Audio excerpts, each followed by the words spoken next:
Have you ever created something beautiful, only to watch someone try to snatch it away?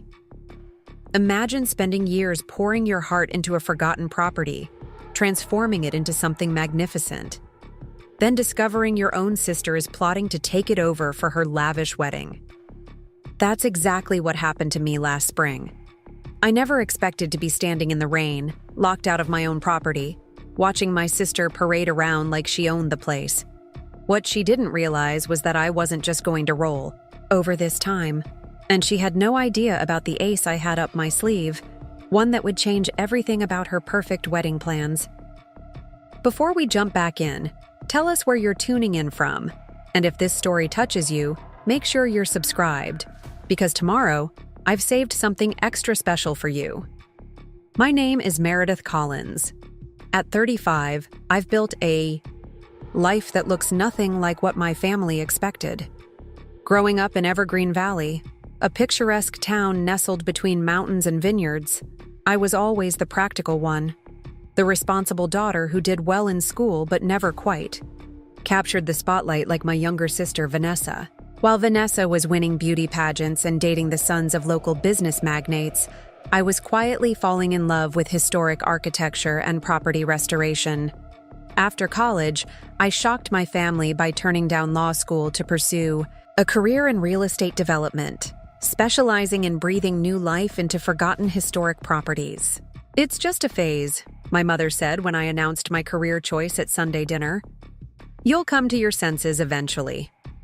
12 years later, they were still waiting for me to come to my senses, even as I built a successful portfolio of restored properties across 3 counties.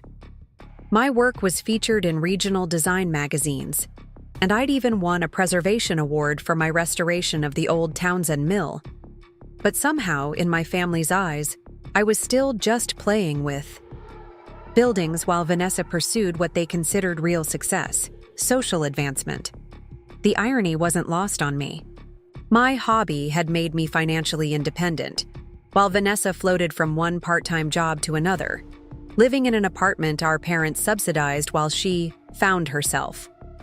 But in the Collins family hierarchy, Vanessa's quest to marry well was considered a legitimate career path, while my passion for restoration was dismissed as a quirky diversion.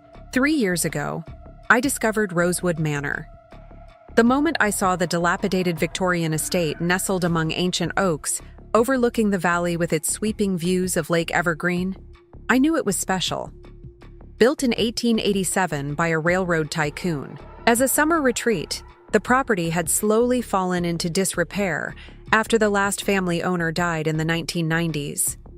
It had changed hands several times, each owner making grand plans, but ultimately giving up when the scope of restoration became clear. Where others saw an impossible money pit, I saw potential that made my heart race. The hand-carved woodwork, though water-damaged in places, was largely intact. The original stained glass windows in the grand staircase had somehow survived decades of neglect. The ballroom's parquet floors were hidden under layers of carpet and linoleum, but could be salvaged. Even the gardens, now wild and overgrown, showed the bones of the original landscape design. I spent 6 months researching the property, creating detailed restoration plans, and securing financing before making an offer. The owners, an investment group who had given up on their plans to convert it into a hotel, were eager to sell. I leveraged everything I had, my savings, equity from previous projects, and a reputation that helped me secure favorable loan terms. When I signed the papers making Rosewood Manor mine, I felt a sense of destiny. This wasn't just another project. This was the culmination of everything I'd worked toward. I would restore Rosewood to its original glory and open it as a boutique event venue and inn, a place where people could create memories against the backdrop of meticulously preserved history. I didn't tell my family about the purchase for 3 months. I knew exactly what they'd say, and I wasn't in the mood for their doubts. Instead, I threw myself into the restoration work, starting with critical structural repairs to ensure the building would survive another century. "You bought what?" my father had demanded when I finally mentioned it at Christmas dinner. Meredith, that place has been a money pit for years. Every developer in the county has looked at it and walked away. I'm not every developer, I'd replied simply. Well, I hope you know what you're doing, my mother sighed, turning to Vanessa. Honey, tell everyone about your new job at the Sheet. Country Club! She's working in the events office, she added proudly, as if organizing other people's parties was somehow more impressive than restoring a historic estate. That was the pattern. My achievements downplayed, Vanessa's latest ventures celebrated. I'd learned to live with it, focusing on my work and the satisfaction it gave me rather than seeking validation, I knew would never come. The restoration of Rosewood Manor became my life. I moved into the caretaker's cottage on the property, a small but charming stone building that had once housed the estate's groundskeeper. I worked alongside the craftspeople I hired, learning to repair plaster medallions, restore woodwork, and recreate period details. On a tight budget, I did much of the finish work myself, painting, staining, and endless hours of delicate cleaning to reveal original features. There were moments of pure magic in the process, discovering original wallpaper preserved behind a bookcase, finding a cache of antique hardware in the attic that perfectly matched what was missing from the doors, uncovering a hidden panel in the library that revealed a small room with 19th century books still on the shelves, untouched for decades. There were also moments of despair, a hidden water leak that had rotted floor joists. Discovering that, the entire East Wing's foundation needed reinforcement. The week when 3 craftspeople quit because they found better-paying work elsewhere, leaving me with half-finished projects and looming deadlines. Through it all, I persevered. When my budget ran thin, I took on consulting work advising other developers on historic properties, working evenings and weekends to keep the Rosewood restoration moving forward. When unexpected challenges arose, I researched, problem-solved, and refused to cut corners that would compromise the integrity of the restoration. 2 years into the project, Rosewood Manor was beginning to shine again. The exterior had been fully restored, with its intricate gingerbread trim painted in historically accurate colors.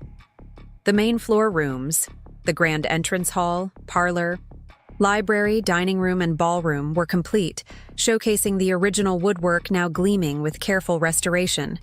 The gardens closest to the house had been reclaimed from wilderness, with heirloom roses once again climbing the restored gazebo. There was still work to be done on the second-floor bedrooms and the third-floor servants' quarters, which I planned to convert into guest suites. The kitchen needed modernization while preserving its Victorian charm. But the hardest parts were behind me, and I could see the finish line ahead. I'd even started meeting with a marketing consultant to develop branding for Rosewood as an event venue. That's when Jake entered my life. I met him on a crisp autumn day when I was supervising the delivery of period-appropriate lighting fixtures for the ballroom. He was the new historic preservation officer for the county, stopping by to check that the restoration was adhering to the requirements that came with the tax credits I'd applied for.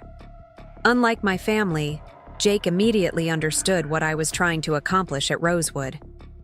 He noticed details others missed, appreciating how I'd preserved the original patina on door hardware rather than polishing it to a modern shine, or how I'd meticulously matched the plaster formula to the original. "You don't see this level of care very often," he said as we toured the main floor. "Most developers would have gutted this place and just kept the shell." His words were like a cool drink after years of thirst. Someone who actually valued what I was doing, who saw the purpose behind each painstaking choice. Jake became a regular presence at Rosewood after that first visit. He'd stop by to check on progress, but soon his visits extended beyond professional interest. We'd share coffee on the veranda, discussing architectural history or debating restoration philosophies.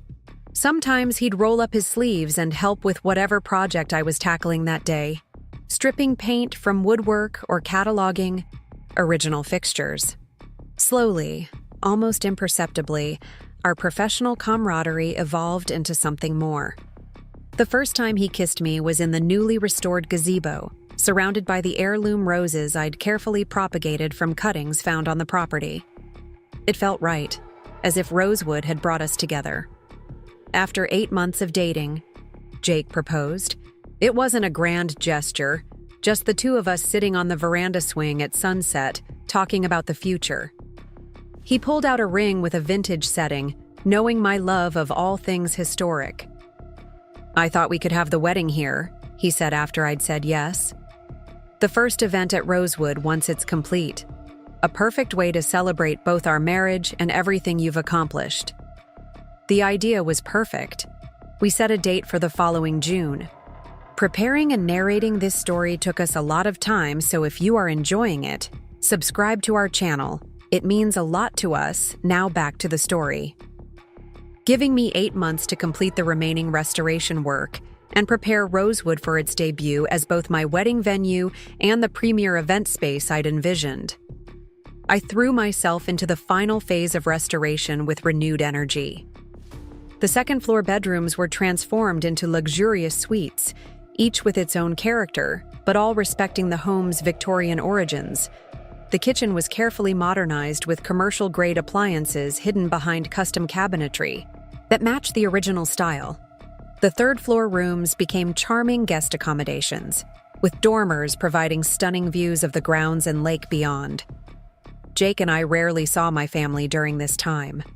My parents had semi-retired to Florida, spending only summers in Evergreen Valley. Vanessa was busy with her own social life, now working as an influencer, partnering with local boutiques and restaurants, a career my parents somehow found more legitimate than my restoration work, despite its nebulous income stream. We shared our engagement news with them over a video call, showing them the ring and explaining our plans to marry at Rosewood. "Oh, but, darling," my mother immediately objected, "wouldn't you rather have it at the country club? Anyone gets married there. Your father and I would be happy to contribute." "Rosewood is almost ready," I explained. "It's going to be perfect." "Well, it's your wedding," she conceded with a sigh that clearly conveyed her disappointment. "Though I can't imagine why you'd want to get married at a construction site." I let it go. I'd long since stopped expecting my parents to understand my choices. Spring arrived, bringing with it the final touches to Rosewood's restoration. The grounds were coming alive with gardens I'd meticulously replanted according to historic photographs. The last pieces of custom furniture were being delivered. The commercial kitchen passed its inspection. I was in the process of hiring staff for the event business that would launch after our wedding. That's when the text from Vanessa came. "Big news! Call me!"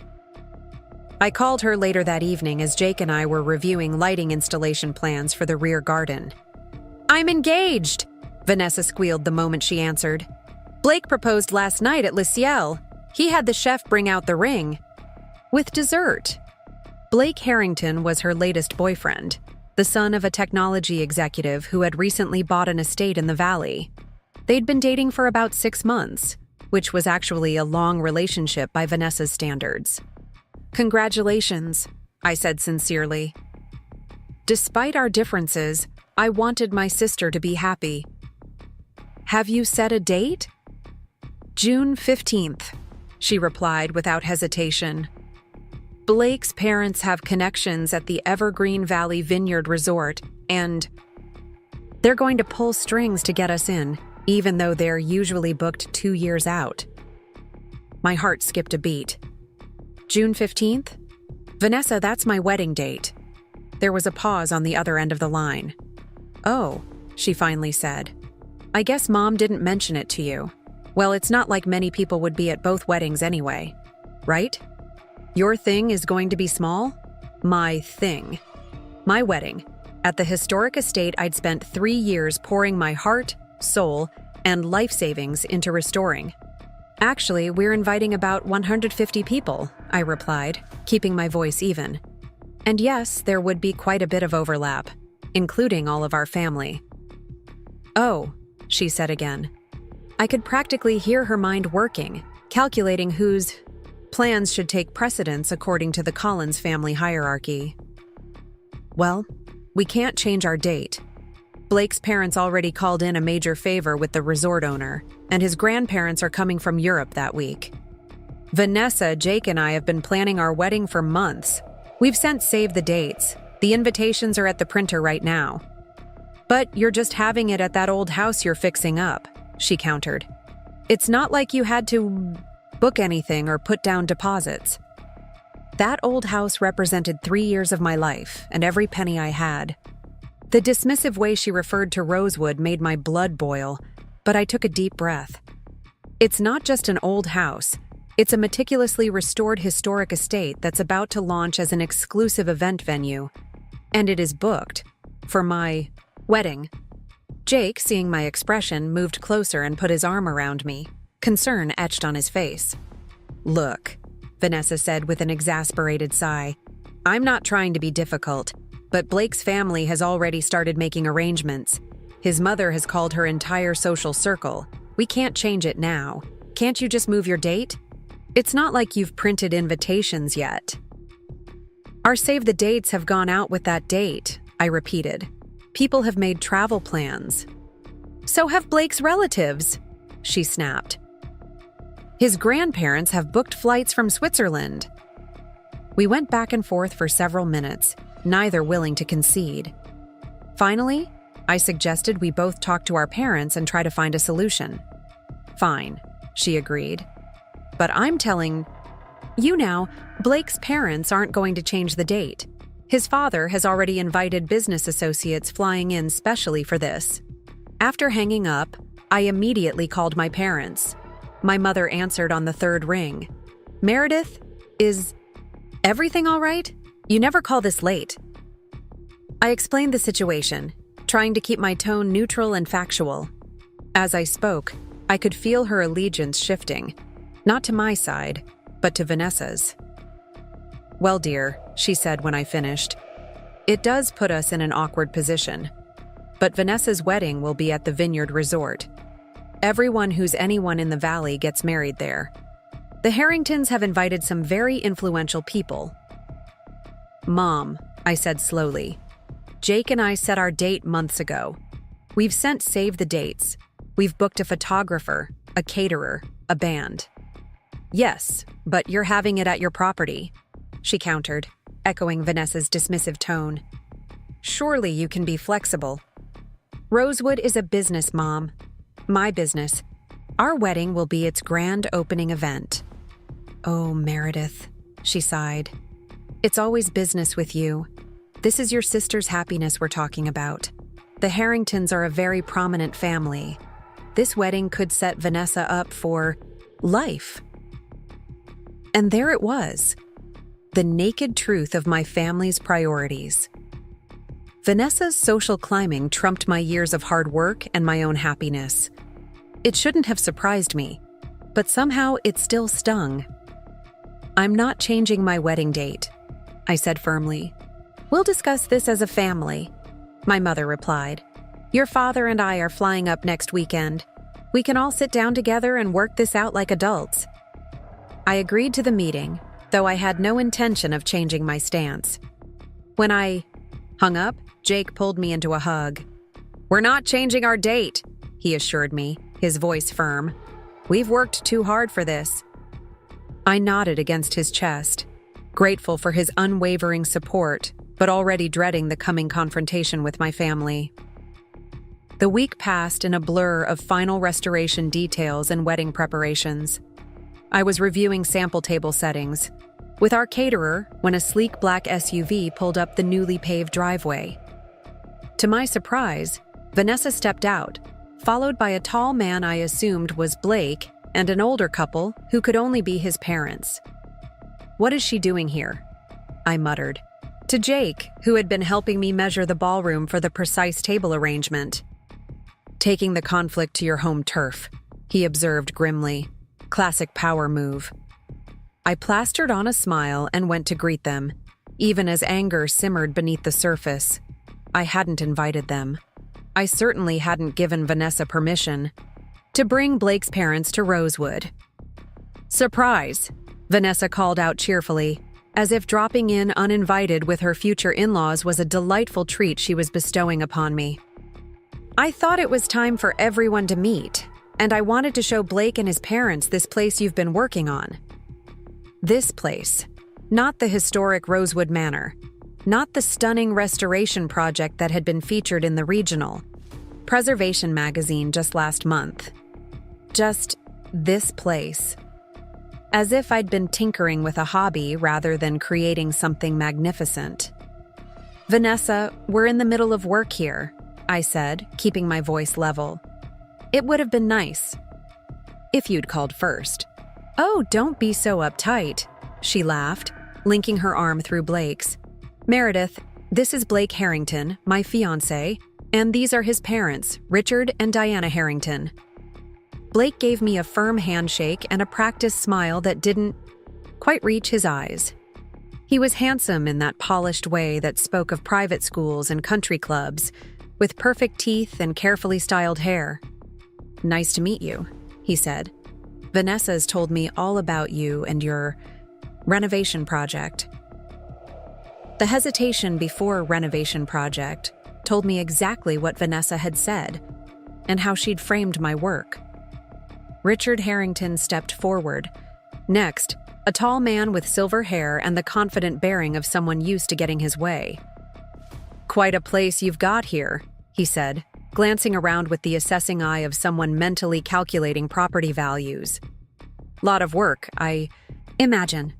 "It's been a labor of love," I replied, already bracing for the inevitable questions about return on investment or whether I'd considered selling to a hotel chain. Diana Harrington barely offered her hand, her gaze sweeping over my work clothes. Practical, pants and a button-up shirt with the sleeves rolled up, hardly what I would have worn to meet my sister's future in-laws if I'd had any warning. "Charming," she said in a tone that suggested it was anything but. "Vanessa mentioned you were fixing up an old house, but I didn't realize it was quite so rustic." I bit back a sharp retort. Rosewood Manor was many things, but rustic wasn't one of them. The restoration had cost millions and involved master craftspeople from across the country. "We're still finalizing some details," I said instead, "but we'll be ready for our grand opening next month." "At your wedding, right?" Vanessa interjected. "That's actually why we're here. I thought if everyone could see both venues, we might be able to work something out about this date situation." I stared at her, incredulous. "There is no date situation, Vanessa. Jake and I set our date months ago. We've made all our arrangements." "Yes, but if you could just see the Vineyard Resort, you might understand why we can't possibly change our plans," she insisted. "It's absolutely stunning. Everyone wants to get married there." "I'm getting married here," I stated firmly, "at Rosewood Manor on June 15th. Richard Harrington cleared his throat. "Perhaps we could take a look around?" Vanessa mentioned, "You're turning this into some sort of event space. Maybe there's room for 2 events?" His tone made it clear he was used to solving problems with money and influence. Before I could refuse, Vanessa was already leading them toward the main entrance. "Come on, I'll show you around. Meredith's been working on this place forever." I exchanged a look with Jake, who squeezed my hand reassuringly before we followed them inside. Watching Vanessa parade through Rosewood with the Harringtons, making dismissive comments about my restoration choices and suggesting improvements that would have destroyed the historical integrity of the property, I felt a deep sense of violation. This was my creation, my vision, the culmination of years of work and sacrifice, and she was treating it like a half-finished DIY project. "The ballroom could be nice with the right decorations," Diana commented, running a finger along the meticulously restored oak wainscoting as if checking for dust, "though it's much smaller than the grand ballroom at the Vineyard Resort." "And these windows," Vanessa added, gesturing to the original stained glass panels I'd spent months having restored by a master craftsman. "They make the room so dark. At the resort, the reception space has floor-to-ceiling windows overlooking the vineyards.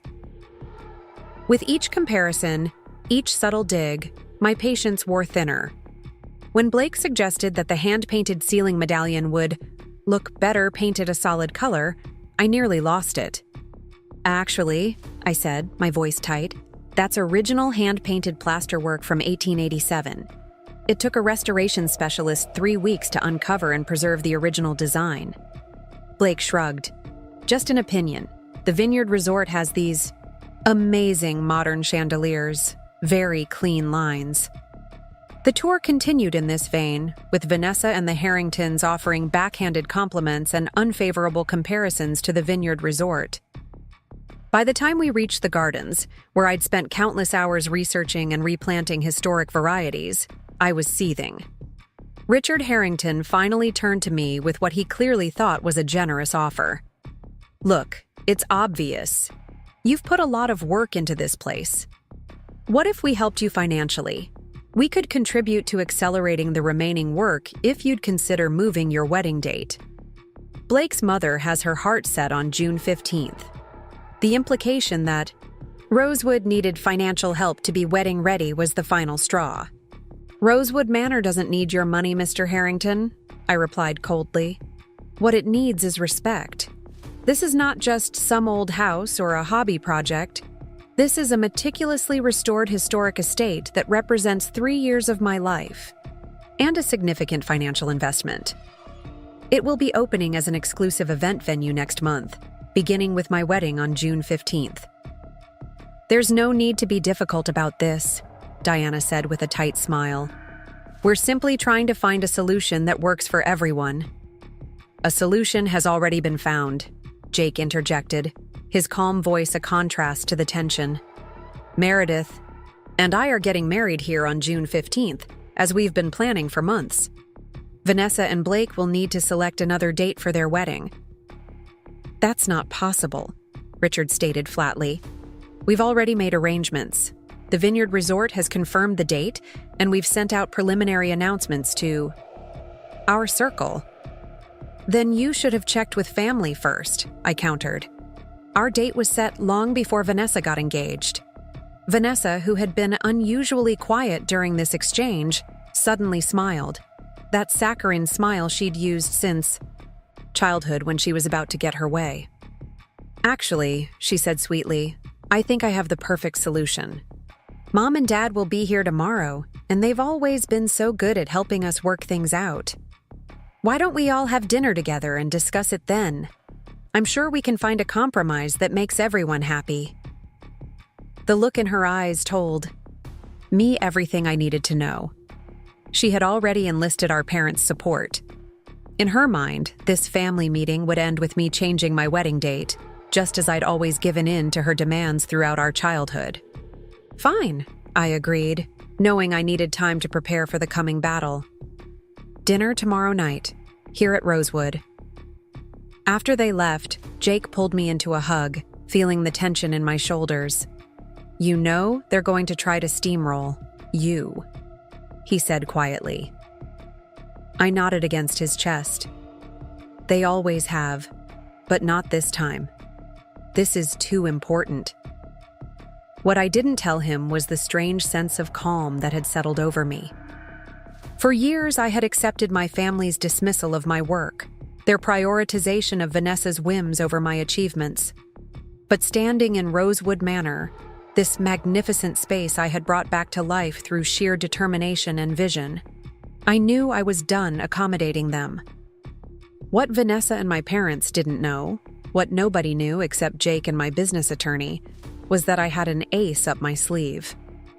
3 months earlier, I'd been approached by the owner of the struggling Vineyard Resort with an interesting proposition. The resort had been underperforming for years, despite its reputation as the premier wedding venue in the valley. The owner, facing mounting debts and maintenance issues he couldn't afford to address, had quietly put the property on the market. After careful consideration and extensive financial planning, I had signed a purchase agreement for the Vineyard Resort just last week. The sale would be finalized in 3 days, well before either wedding date. My plan was to operate Rosewood Manor and the Vineyard Resort as complementary properties under a single high-end events and hospitality brand, with Rosewood offering a historic, intimate setting and the Vineyard providing more modern, larger-scale events. I hadn't announced the purchase yet. I was waiting for the closing date and the marketing rollout my PR team was developing.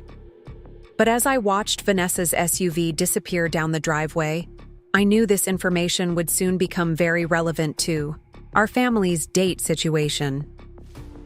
For once, the tables were about to turn, and I couldn't help but wonder how my sister would react when she discovered that her perfect vineyard resort wedding venue would soon be mine. Jake and I spent the evening preparing for the family dinner, both practically and emotionally. We arranged for the catering team we'd hired for our wedding to prepare a multi-course meal that would showcase Rosewood's potential as a venue. If my family and the Harringtons were determined to compare Rosewood to the Vineyard Resort, I wanted them to see exactly what we could offer. "You don't have to prove anything to them," Jake reminded me as we set the dining room table with the antique china I'd found at an estate sale.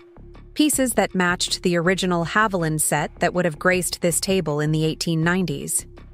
"I know," I said, carefully placing crystal water goblets at each setting. "But I'm tired of them dismissing everything I've built.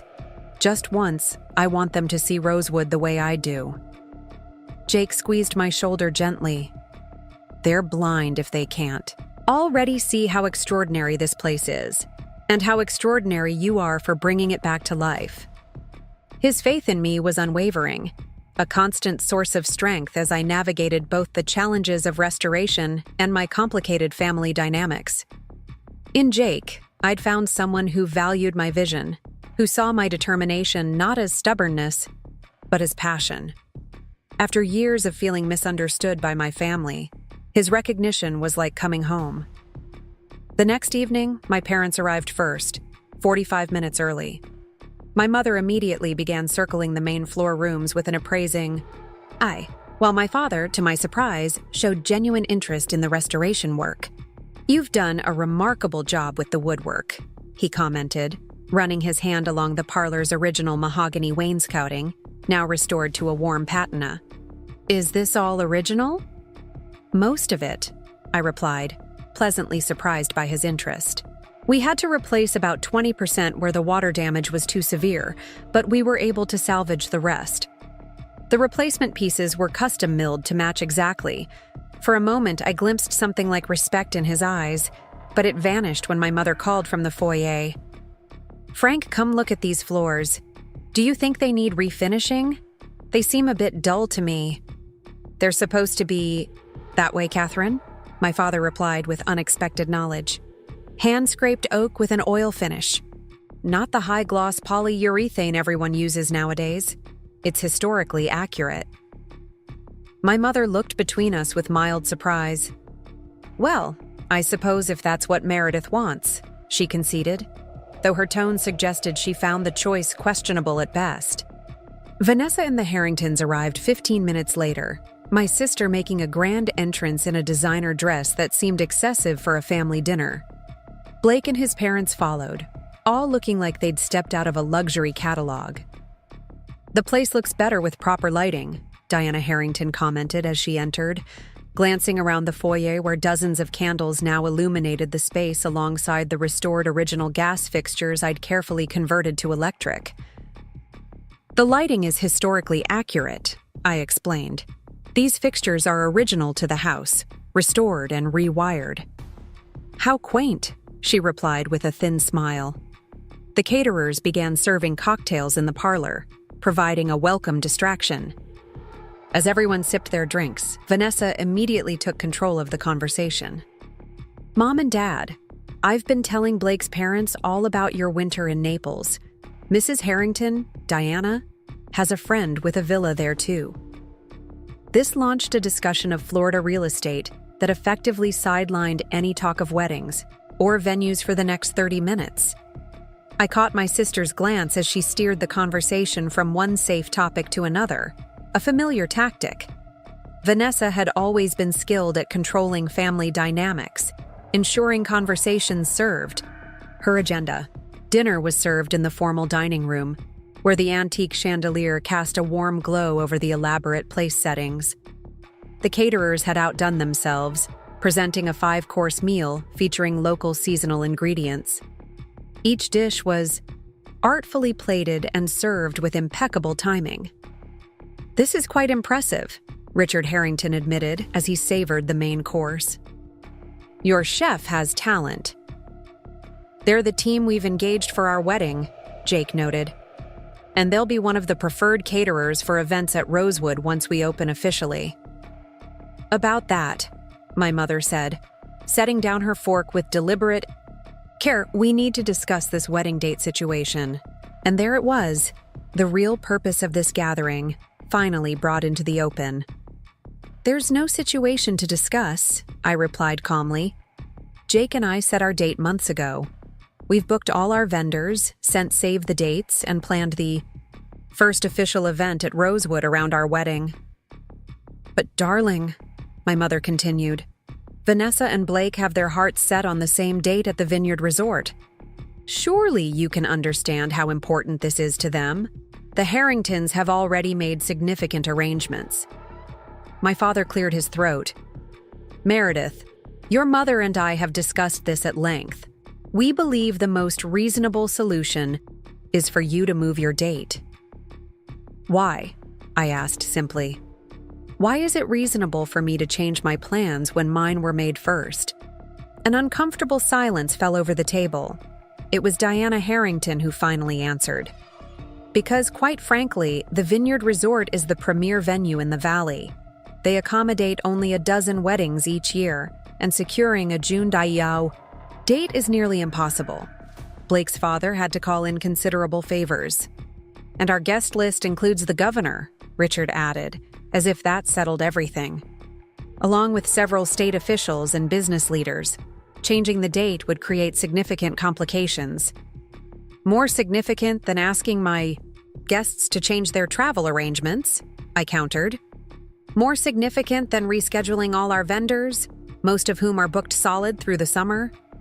"Meredith," my mother interjected, her voice taking on the placating tone she'd used throughout my childhood when trying to convince me to give in to Vanessa's demands.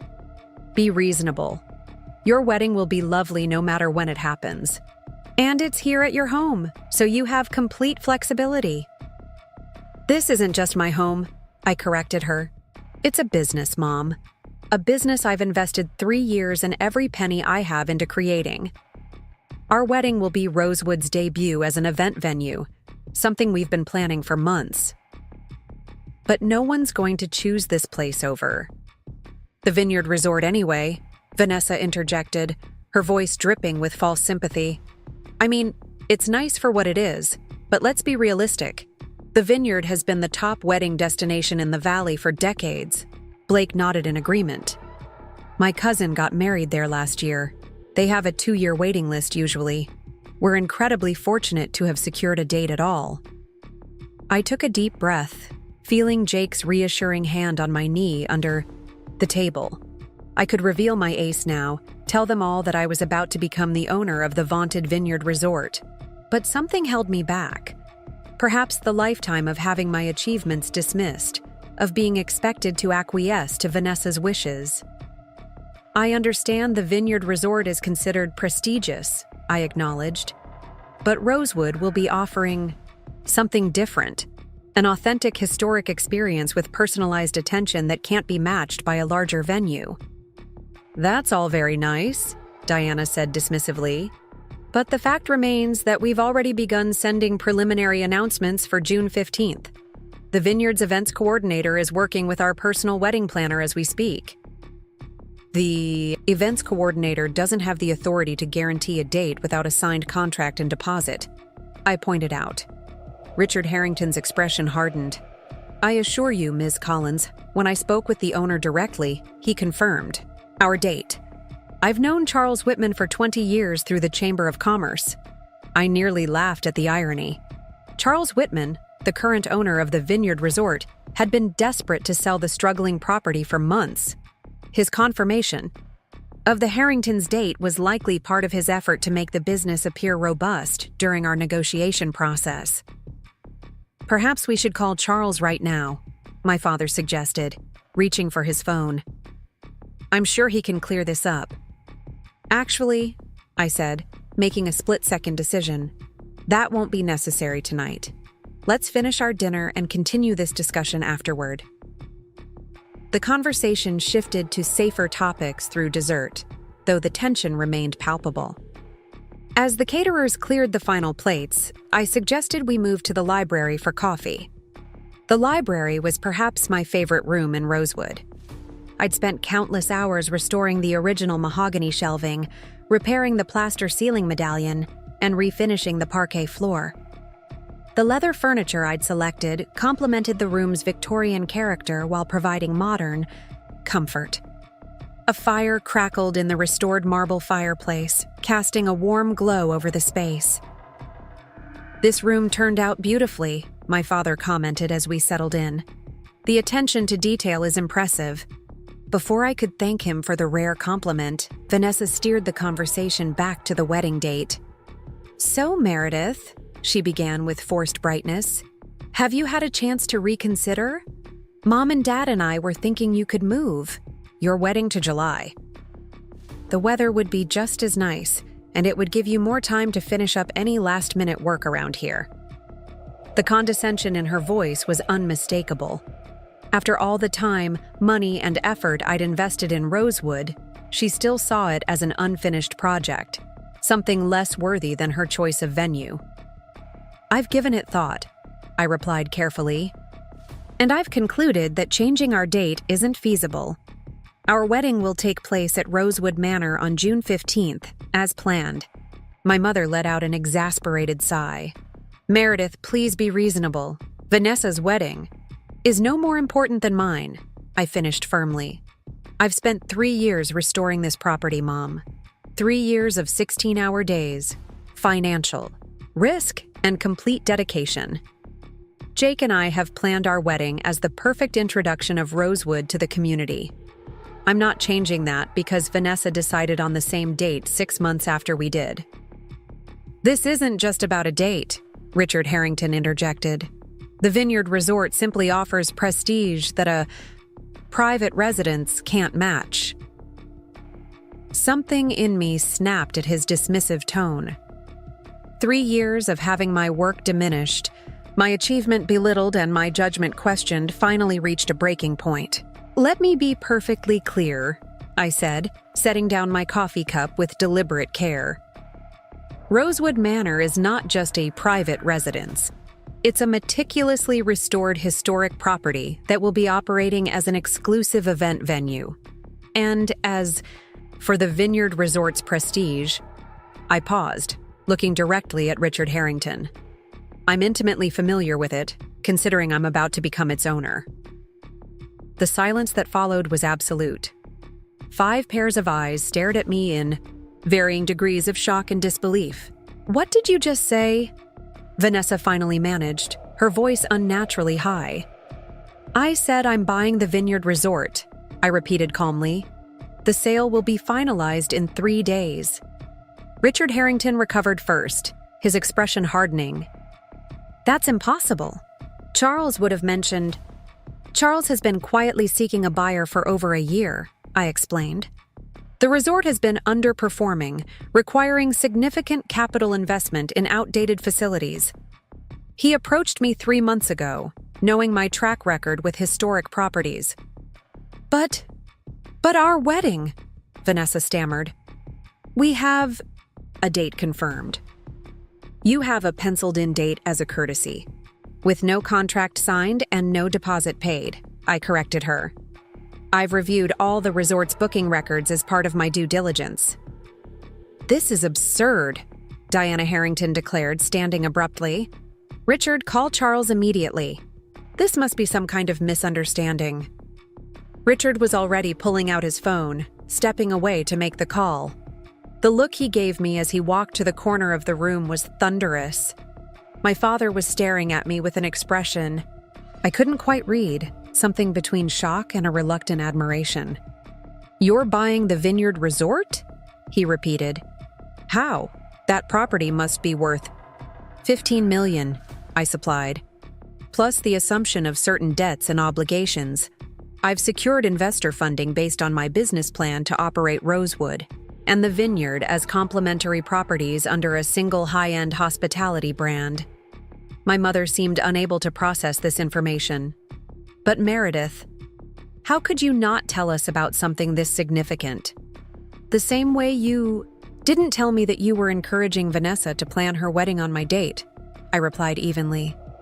The same way you've dismissed every professional achievement I've had for the past decade. Vanessa's expression had shifted from shock to calculation. I knew that look. She was already trying to find an angle, a way to turn this situation to her advantage. Well, she said with forced brightness, this is actually perfect. Now you can just give us the date at the Vineyard. It will still be in the family, and you can have your wedding here as planned. I almost laughed at her audacity. That's not how this works, Vanessa. When I take ownership of the Vineyard, I'll be reviewing all tentative bookings and determining which ones to honor based on business considerations. Business considerations? She repeated incredulously. I'm your sister. Yes, the same sister who tried to commandeer my property without permission, who dismissed 3 years of my work as a hobby project, and who expected me to rearrange my wedding plans to accommodate her last-minute engagement. Richard Harrington returned from his call, his face ashen. Charles confirmed it, he said to his wife and son. The sale is in final stages. He claims he informed the events coordinator not to accept any deposits or sign contracts until the new ownership was in place. Diana turned to me, her pleasant veneer cracking. This is outrageous. Do you have any idea who we are in this community? The connections we have?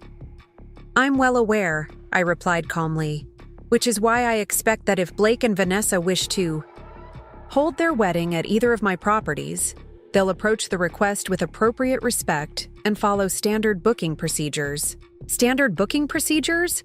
Vanessa nearly shrieked. I'm your sister. And I'm a businesswoman who has worked incredibly hard to create 2 premier venues, I countered. Being family doesn't entitle you to special treatment, especially after the way you've behaved. My mother made one last attempt at mediation. Surely we can work this out reasonably. Meredith, now that you'll own both properties, can't you just host both weddings? Yours here at Rosewood and Vanessa's at the Vineyard? On the same date? I asked, when I would naturally want to be at my sister's wedding, and she at mine. When our entire family would have to choose between us. How exactly would that work, Mom? The question hung in the air, unanswerable. The simple truth was that someone's wedding would need to change dates, and after years of always being the one to accommodate Vanessa's wishes, I wasn't backing down this time. Blake, who had been uncharacteristically quiet, finally spoke up. What if we moved our date? The following weekend, perhaps? If you'll truly be the owner, could you guarantee us the date? Vanessa whipped around to stare at her fiancé. Blake, we can't change the date. Your parents have already made preliminary arrangements that can be adjusted, he finished firmly. If Meredith really is buying the Vineyard, antagonizing her makes no sense. We need to be practical. I felt a flash of grudging respect for Blake. Perhaps there was more to him than the polished exterior and family connections. If you'd like to officially request June 22nd, I'd be willing to hold that date temporarily, I offered. Once the sale is complete, we can discuss a formal contract. Richard and Diana exchanged glances, clearly unhappy, but recognizing their limited options. I suppose we could contact the governor's office about the change, Richard conceded reluctantly. Vanessa looked between her future in-laws and me, realizing she was losing her audience. This isn't fair, she protested. You're doing this deliberately, to overshadow my wedding. You've always been jealous of me. The accusation was so absurd I couldn't help but laugh. Jealous? Vanessa? I've spent the last decade building a successful career while you've drifted from one part-time job to another. I've restored historic properties that will stand for another century. I've created businesses that employ dozens of people. What? exactly should I be jealous of? Everyone has always liked me better, she shot back petulantly. I'm the one people want at their parties, the one with social connections. And I'm the one who just bought the Vineyard Resort, I replied. Simply, social connections are nice, Vanessa, but they don't compare to actually building something of value. My father cleared his throat. I think we should call it a night. We've all had a lot to process. He stood and nodded to Jake. Thank you for dinner, the house, Rosewood. It's quite impressive. I should have paid more attention to what you were creating here. Coming from my father, this was tantamount to a profound apology. I nodded, acknowledging both his compliment and the regret behind it. The Harringtons made their goodbyes with strained politeness, shepherding a sullen Vanessa toward the door. As they left, I overheard Diana murmuring to my mother, "She's certainly more formidable than you led us to believe. Why didn't you mention she was so ambitious?" I smiled to myself. Being underestimated had its advantages sometimes. After everyone had gone, Jake pulled me into a tight embrace. "You were magnificent," he murmured against my hair. "Absolutely magnificent."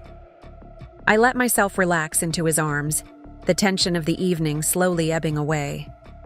I should have told them sooner about buying the vineyard. It would have saved a lot of drama. Maybe, Jake acknowledged. But would they have believed you without tonight's confrontation? Or would they have dismissed it as another one of your projects until they saw Richard Harrington's face when he got off that phone call? He had a point.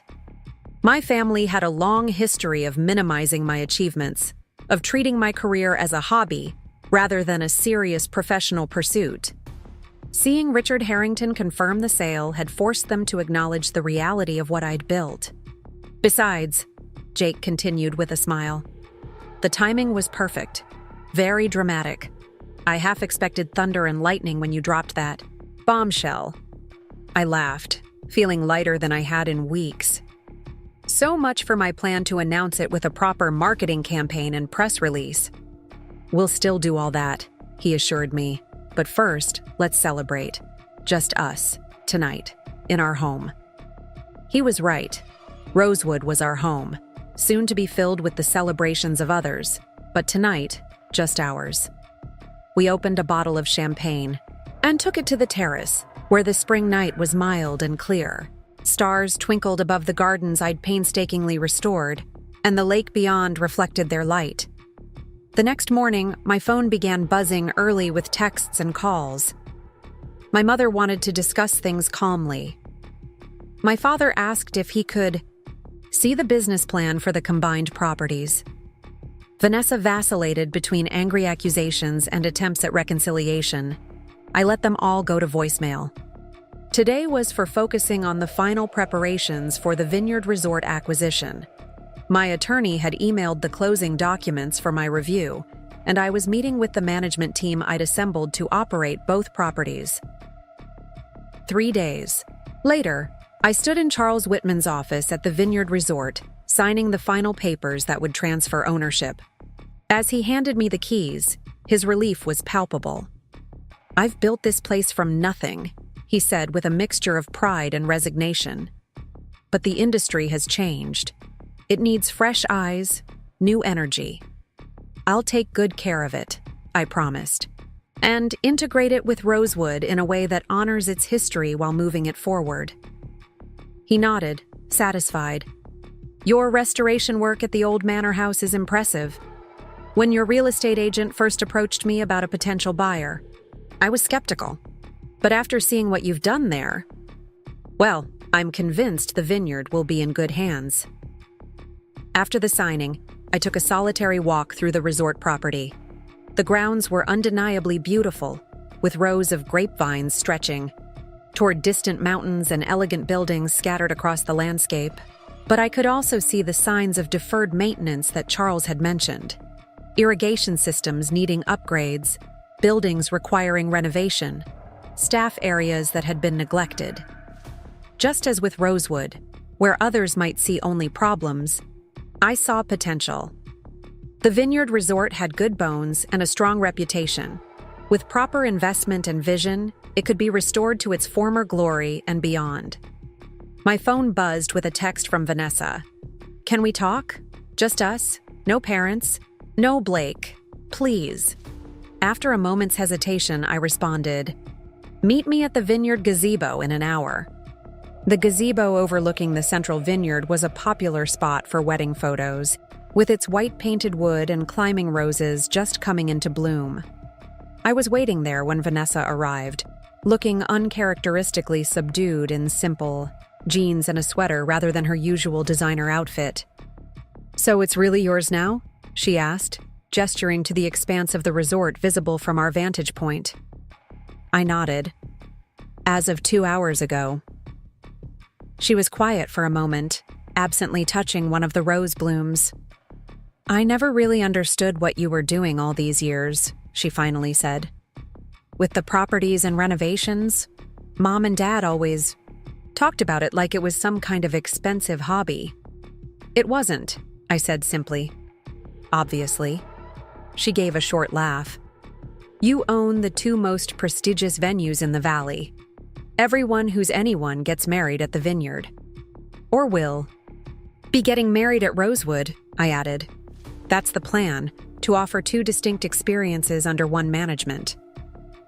Vanessa nodded, then took a deep breath. "I'm sorry," she said, the words coming out in a rush. "For trying to take over your wedding date. For dismissing all your hard work at Rosewood. For a lot of things, I guess." The apology caught me off guard. Vanessa rarely admitted fault for anything. "Thank you," I said cautiously. "That actually means a lot." "Blake and I talked after the dinner," she continued.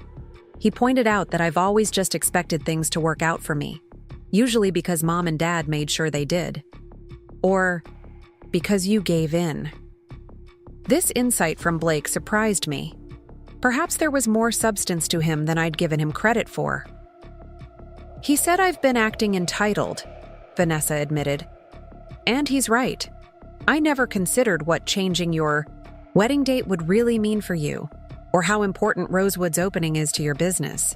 I just thought about what I wanted." "That's been our pattern for a long time," I acknowledged. She nodded sadly. "Mom called me this morning.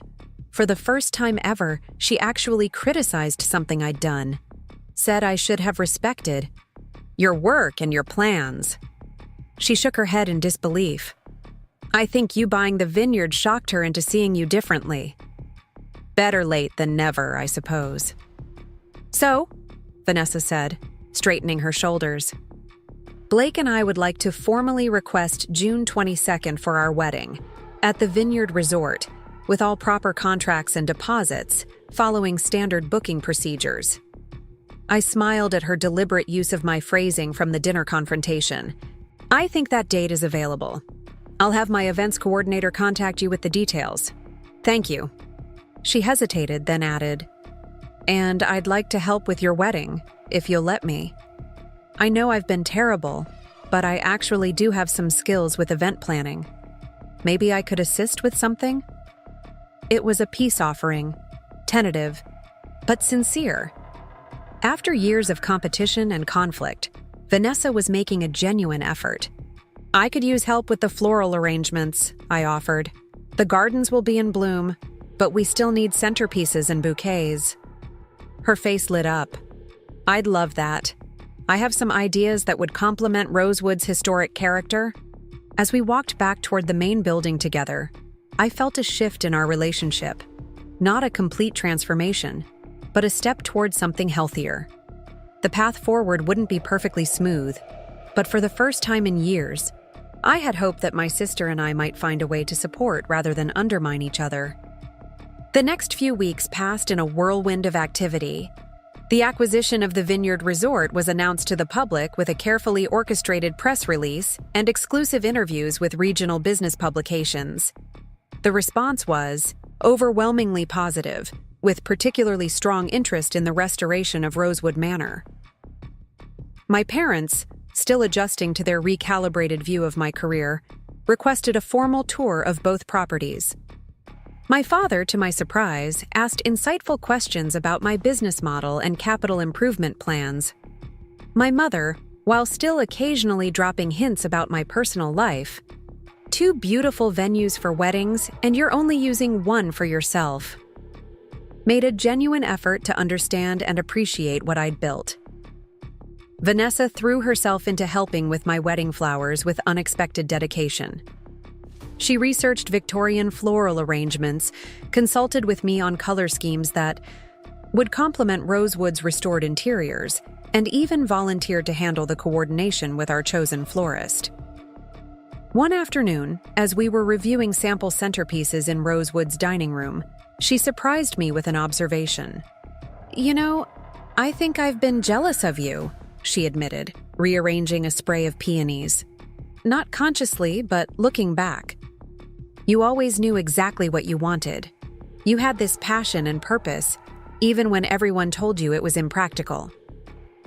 While everyone encouraged your every whim, I noted with a smile to soften the words. "Exactly. I never had to fight for anything, so nothing ever really felt like mine." She looked around the beautifully restored room. "But this, Rosewood, the vineyard, this is undeniably yours. You fought for it. You created it." Her insight touched me. For all our differences and past conflicts, we were still sisters, still connected by a shared history and understanding that no one else could fully grasp. "Your wedding will be uniquely yours too," I told her, "and I'll help make sure of that, if you'll let me." As June approached, both Rosewood Manor and the Vineyard Resort hummed with preparations.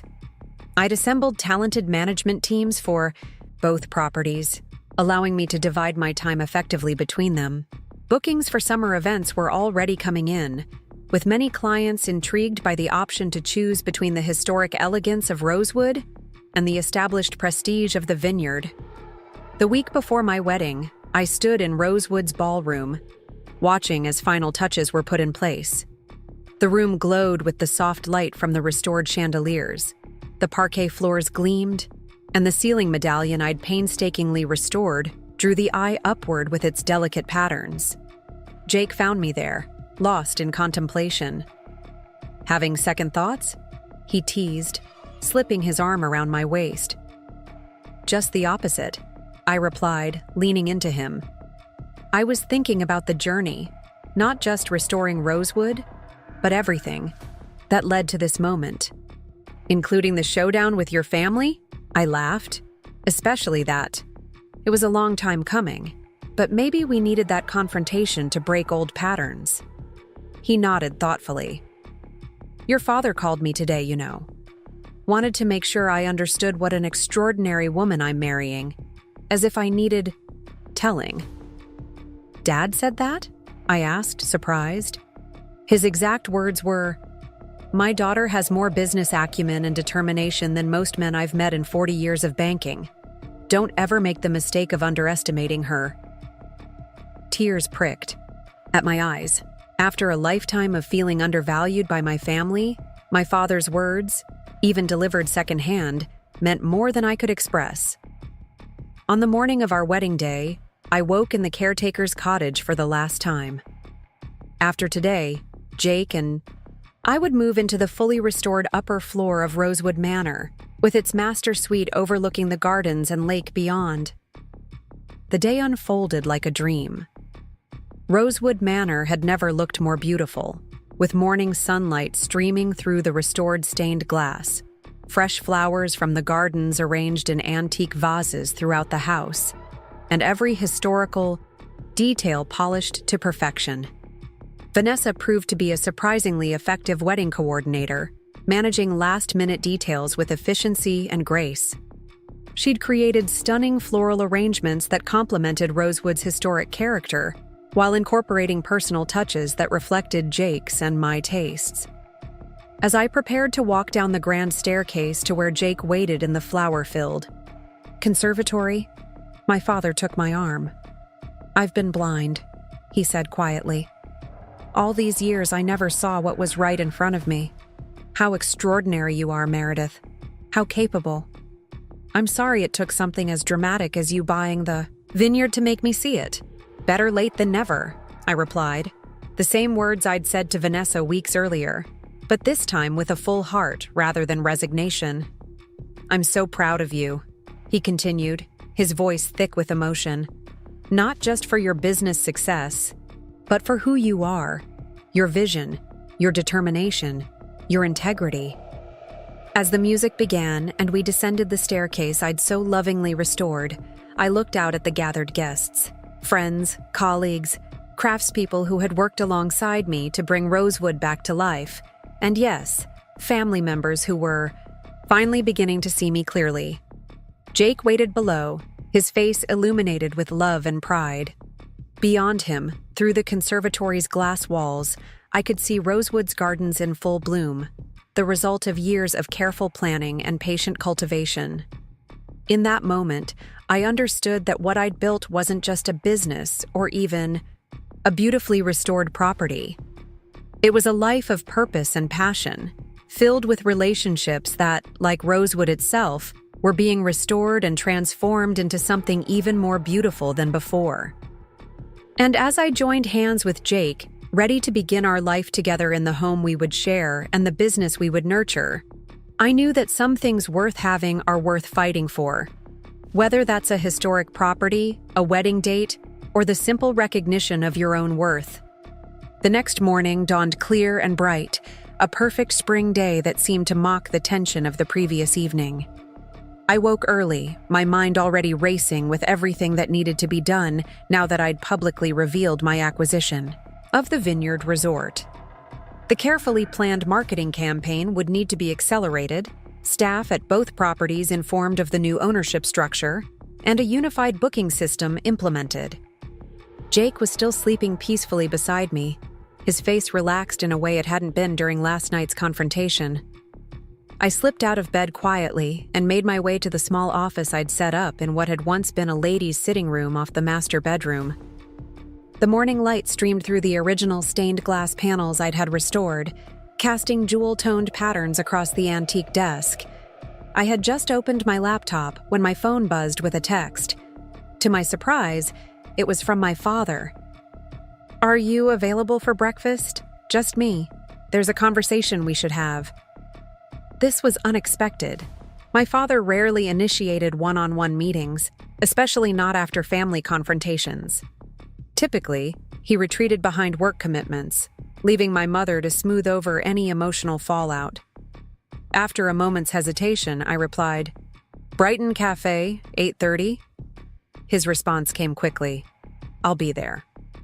Brighton Cafe was a local institution, a cozy establishment housed in a converted Victorian storefront in downtown Evergreen Valley. I arrived a few minutes early and secured a quiet table in the corner, away from the morning rush of commuters grabbing coffee. My father arrived precisely at 8:30, dressed in his usual business casual attire despite being semi-retired. He spotted me immediately and made his way through the cafe, his expression unreadable. "Good morning," he said as he took the seat across from me. "Thank you for meeting on such short notice." "Of course," I replied, studying him curiously. There was a tension in his shoulders I hadn't noticed before, a weariness around his eyes that seemed new. Or perhaps I'd simply never looked closely enough. We ordered coffee and breakfast, making small talk about the weather and local news, until the server departed. Then my father folded his hands on the table and looked at me directly. "I owe you an apology," he said without preamble. I blinked in surprise. My father wasn't known for apologies. In our family dynamic, he typically delegated emotional maintenance to my mother while he focused on practical matters. "For what specifically?" I asked, not unkindly but wanting clarity. He gave a humorless chuckle. "That's fair. For a lot of things, actually." He paused, seeming to gather his thoughts. "I've never given your career the respect it deserves. I've treated your work as something temporary, less significant than traditional professional paths. And I've consistently prioritized Vanessa's wants over your needs." The candor was startling. I'd expected him to focus narrowly on last night's confrontation, not to acknowledge a lifetime pattern. "What brought this on?" I asked cautiously. He sighed, running a hand through his silver hair. "After you dropped your bombshell last night, I couldn't sleep. I kept thinking about everything you've accomplished while we weren't paying attention. So I got up and did some research." "Research?" "I looked up your company, found articles about your restoration projects. Read that piece in Preservation Quarterly about your work on Rosewood." He shook his head slowly. "Did you know they called you one of the most innovative historic property developers in the region?" I nodded. "I was nominated for an award for the Townsend Mill project last year." "You never mentioned it. Would it have mattered?" The question slipped out before I could censor it, carrying years of accumulated disappointment. My father winced. "That's exactly my point, Meredith. You didn't tell us because you knew we wouldn't appreciate it properly. That's on us, on me. I failed to see what was right in front of me because it didn't fit my narrow definition of success." The server returned with our food, providing a momentary reprieve from the intensity of the conversation. When we were alone again, my father continued. "I called Charles Whitman this morning. We're old golf buddies, though we haven't played much since he's been struggling with the resort." This was news to me. "You know Charles?" "Known him for 20 years. He was quite impressed with you, by the way. Said you understand property development better than people twice your age." There was a hint of pride in his voice I'd rarely heard directed at me. "He's been a fair negotiator," I acknowledged. "He told me what you're paying for the vineyard," my father said quietly. "And about your financing structure with the investment group. It's extremely impressive, Meredith. The kind of deal I might have orchestrated in my prime at the bank, but with creative elements I wouldn't have considered." I felt a warmth spreading through me that had nothing to do with the coffee.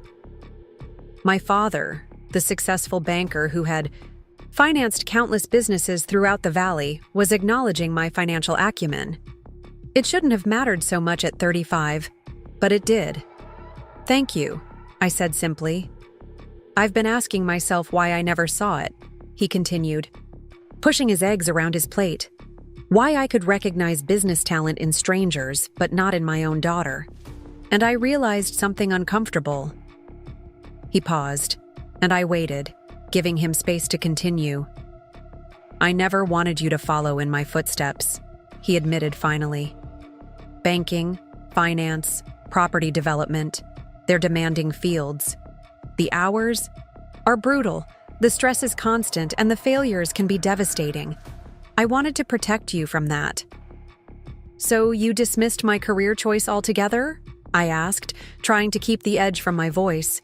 "I told myself I was encouraging you toward more balanced pursuits," he said, having the grace to look ashamed. "But really, I was underestimating you, doubting your resilience and determination. And then, when you succeeded anyway." He trailed off. "It was easier to keep seeing it as a hobby than to admit you were wrong," I finished for him. He nodded slowly. "Meanwhile, your mother and I poured energy into Vanessa because she seemed to need it more. She was always more volatile, more dependent on external validation. You were so self-sufficient, we thought you were fine without our support." It was a familiar dynamic in many families, the squeaky wheel child receiving the attention while the more independent one was left to manage alone. Understanding it intellectually didn't eliminate the hurt, but it contextualized it. "And now?" I asked, genuinely curious about where this revelation was leading. My father straightened his shoulders. "Now I'd like to offer my support, if you'll accept it. Not financial. You've clearly proven you don't need that, but professional. My experience in business financing and networking in this valley might be useful as you integrate these two properties." The offer was surprising and touching. For the first time, my father was seeing me as a peer in the business world, not just his self-sufficient daughter who had chosen an unusual path. "I'd appreciate that," I said sincerely. "There are some aspects of the vineyard's financial structure that could benefit from restructuring." He smiled, looking relieved. "Good. That's good. And Meredith." He hesitated, seeming to search for the right words. "I'm proud of you. Not just for what you've built, but for standing your ground last night.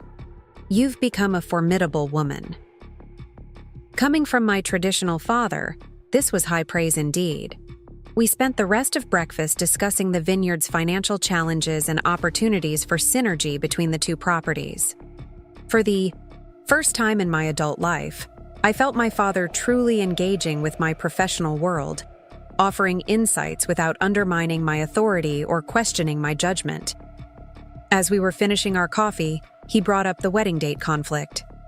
"About Vanessa's wedding, your mother and I have spoken, and we agree that you shouldn't change your date. You said it first, and it's important for Rosewood's opening." "Thank you," I said, genuinely touched by their support, belated though it was. "I'll speak with Richard Harrington today," he continued. "Man to man, I think I can help him understand why posturing won't work in this situation." I smiled at his traditional approach but appreciated the gesture. Actually, Blake seemed more reasonable than his parents. He suggested moving to the following weekend. My father nodded thoughtfully. Smart young man, knows when to be pragmatic. He checked his watch and signaled for the check. "I should get going. Your mother is meeting with her garden club this morning, and I promise to fix the irrigation system before she gets back."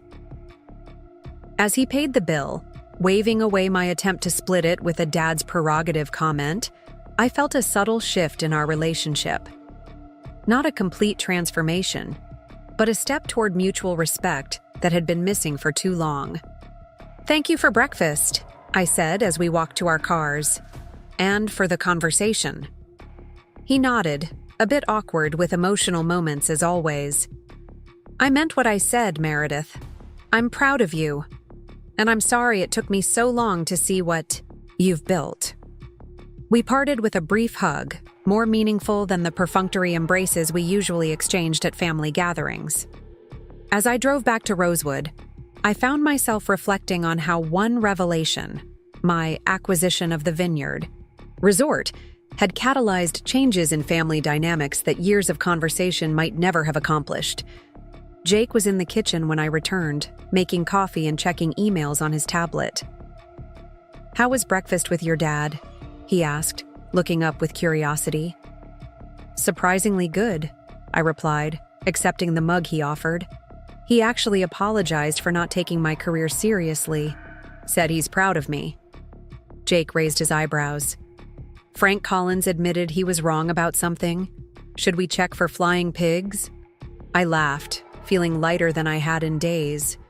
He offered to help with some of the financial restructuring, for the vineyard too. Professional support, not paternal meddling. "That's huge," Jake acknowledged, understanding the significance of this shift. "What about the wedding date standoff?" "He and Mom are on our side," I said, still a bit amazed.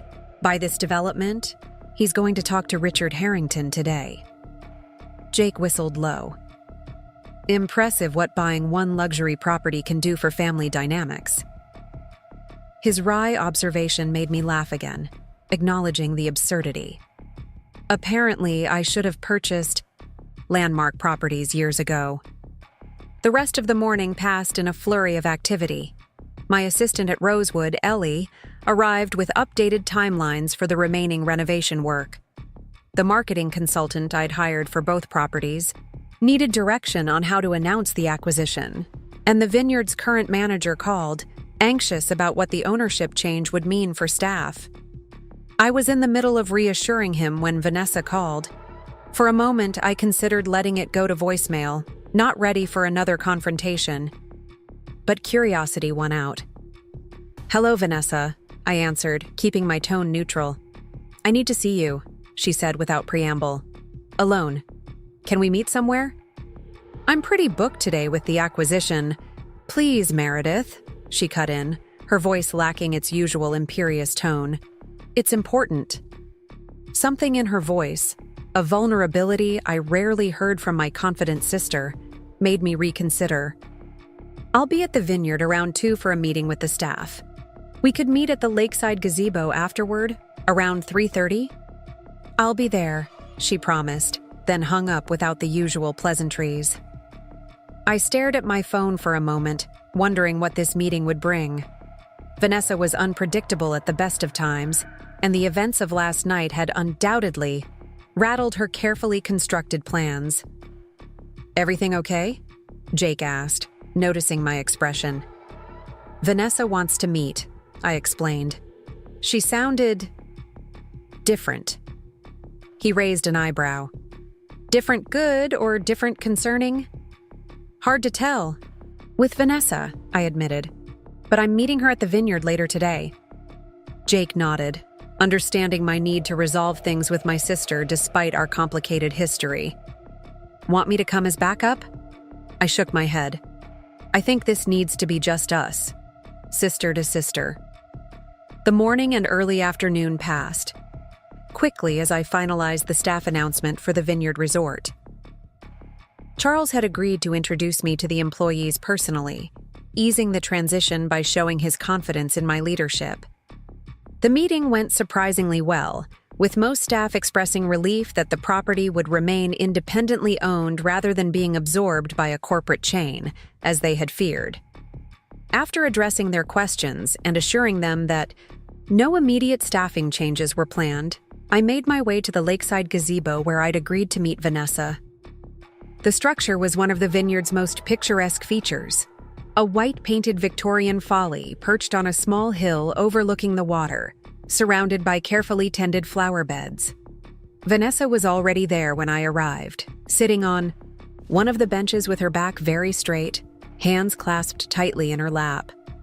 She was dressed more casually than I'd seen her in years, jeans and a simple blouse, her hair pulled back in a ponytail.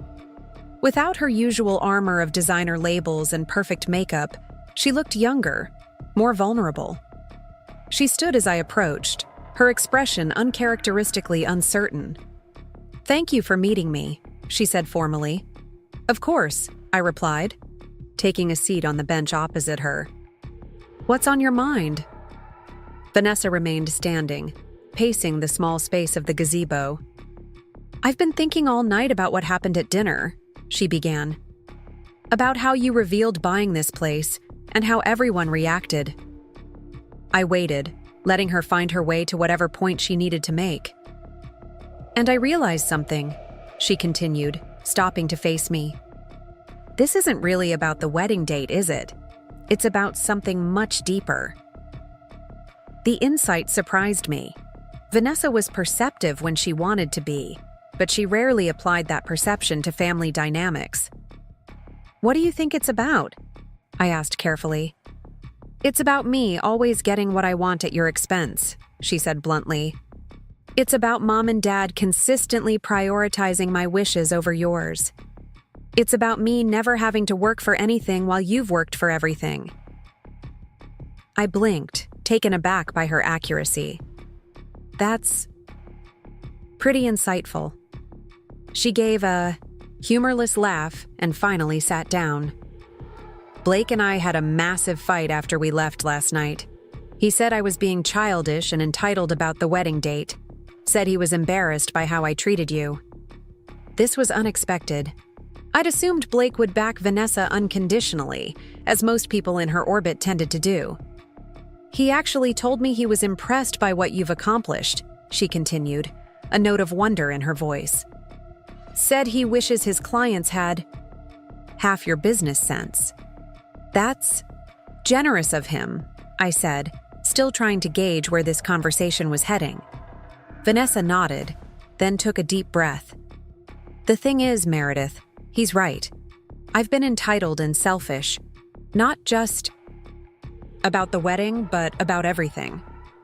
And the worst part is, I never even realized it because everyone always gave in to me."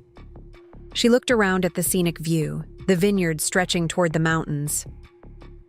When you said you were buying this place, my first thought was that you were doing it to spite me, to ruin my wedding plans deliberately. How narcissistic is that? To think you would invest millions of dollars just to one-up me? I couldn't help but smile at the absurdity. Pretty narcissistic, I agreed mildly. Exactly. She shook her head, seemingly at herself. But that's how I've always thought. Everything has always been about me, my needs, my wants.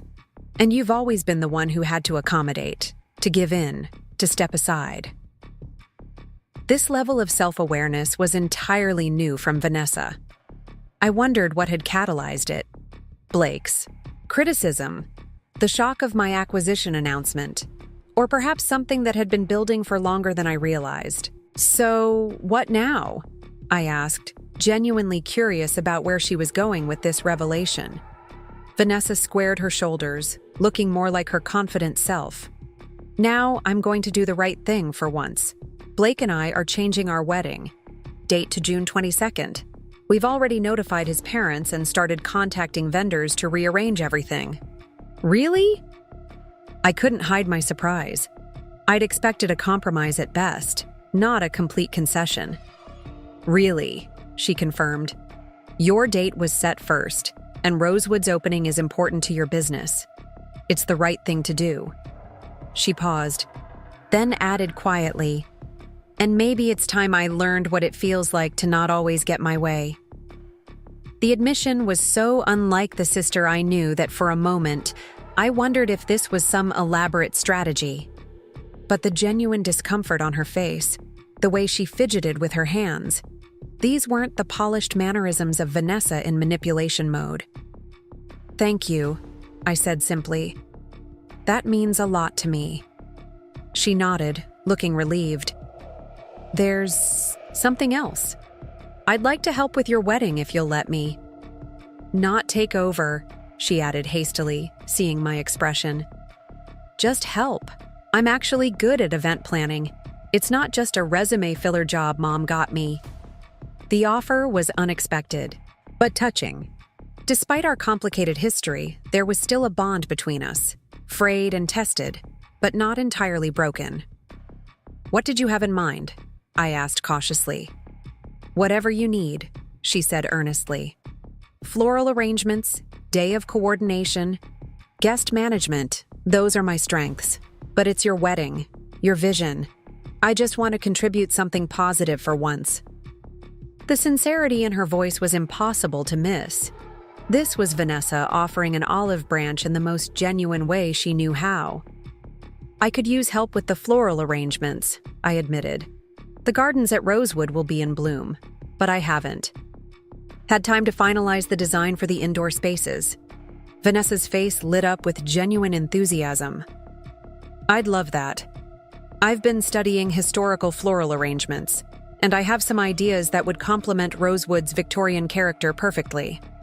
For the next hour, we sat in the gazebo, discussing wedding flowers, finding common ground in a shared aesthetic appreciation that had been overshadowed by our differences. By the time we parted, something had shifted between us.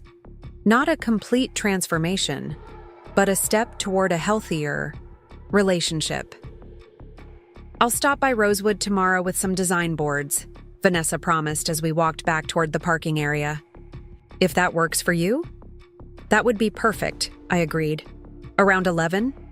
She nodded, then hesitated before adding, and Meredith, I really am sorry for everything. The apology was simple but heartfelt, addressing years of patterns rather than just the recent wedding date conflict. I reached out and squeezed her hand briefly. Thank you. That means more than you know. As I watched her drive away, I felt a sense of cautious optimism. People rarely changed completely, and I had no illusions that Vanessa's self-awareness would transform her overnight. But this crack in her usual self-absorption offered hope for a more balanced relationship, moving forward. When I returned to Rosewood that evening, I found Jake in my office reviewing the updated wedding timeline with Ellie. He looked up as I entered, his expression curious. "How did it go with Vanessa?" he asked after Ellie excused herself. "Surprisingly well," I replied, sinking into a chair. "She's moving their wedding to June 22nd, said it was the right thing to do." Jake's eyebrows shot up. "Vanessa? Our Vanessa? Making a selfless decision?" I laughed at his justified skepticism. "I know, it seems unbelievable, but she seemed genuinely remorseful about her behavior. She even offered to help with our wedding flowers." "And you agreed?" he asked carefully, knowing how territorial Vanessa could be once given any responsibility.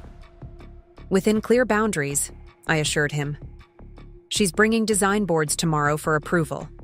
I think she really does want to make amends." Jake nodded, slowly. "Well, stranger things have happened. Your father apologizing, your mother taking your side, and now Vanessa showing self-awareness. It's been a week of miracles."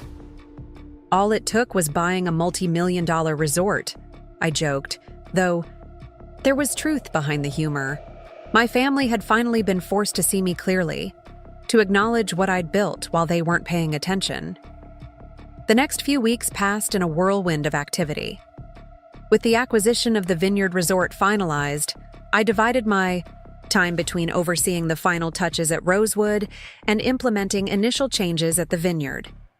My father proved to be a valuable advisor, offering insights on restructuring some of the Vineyard's debt and introducing me to key financial contacts in the region.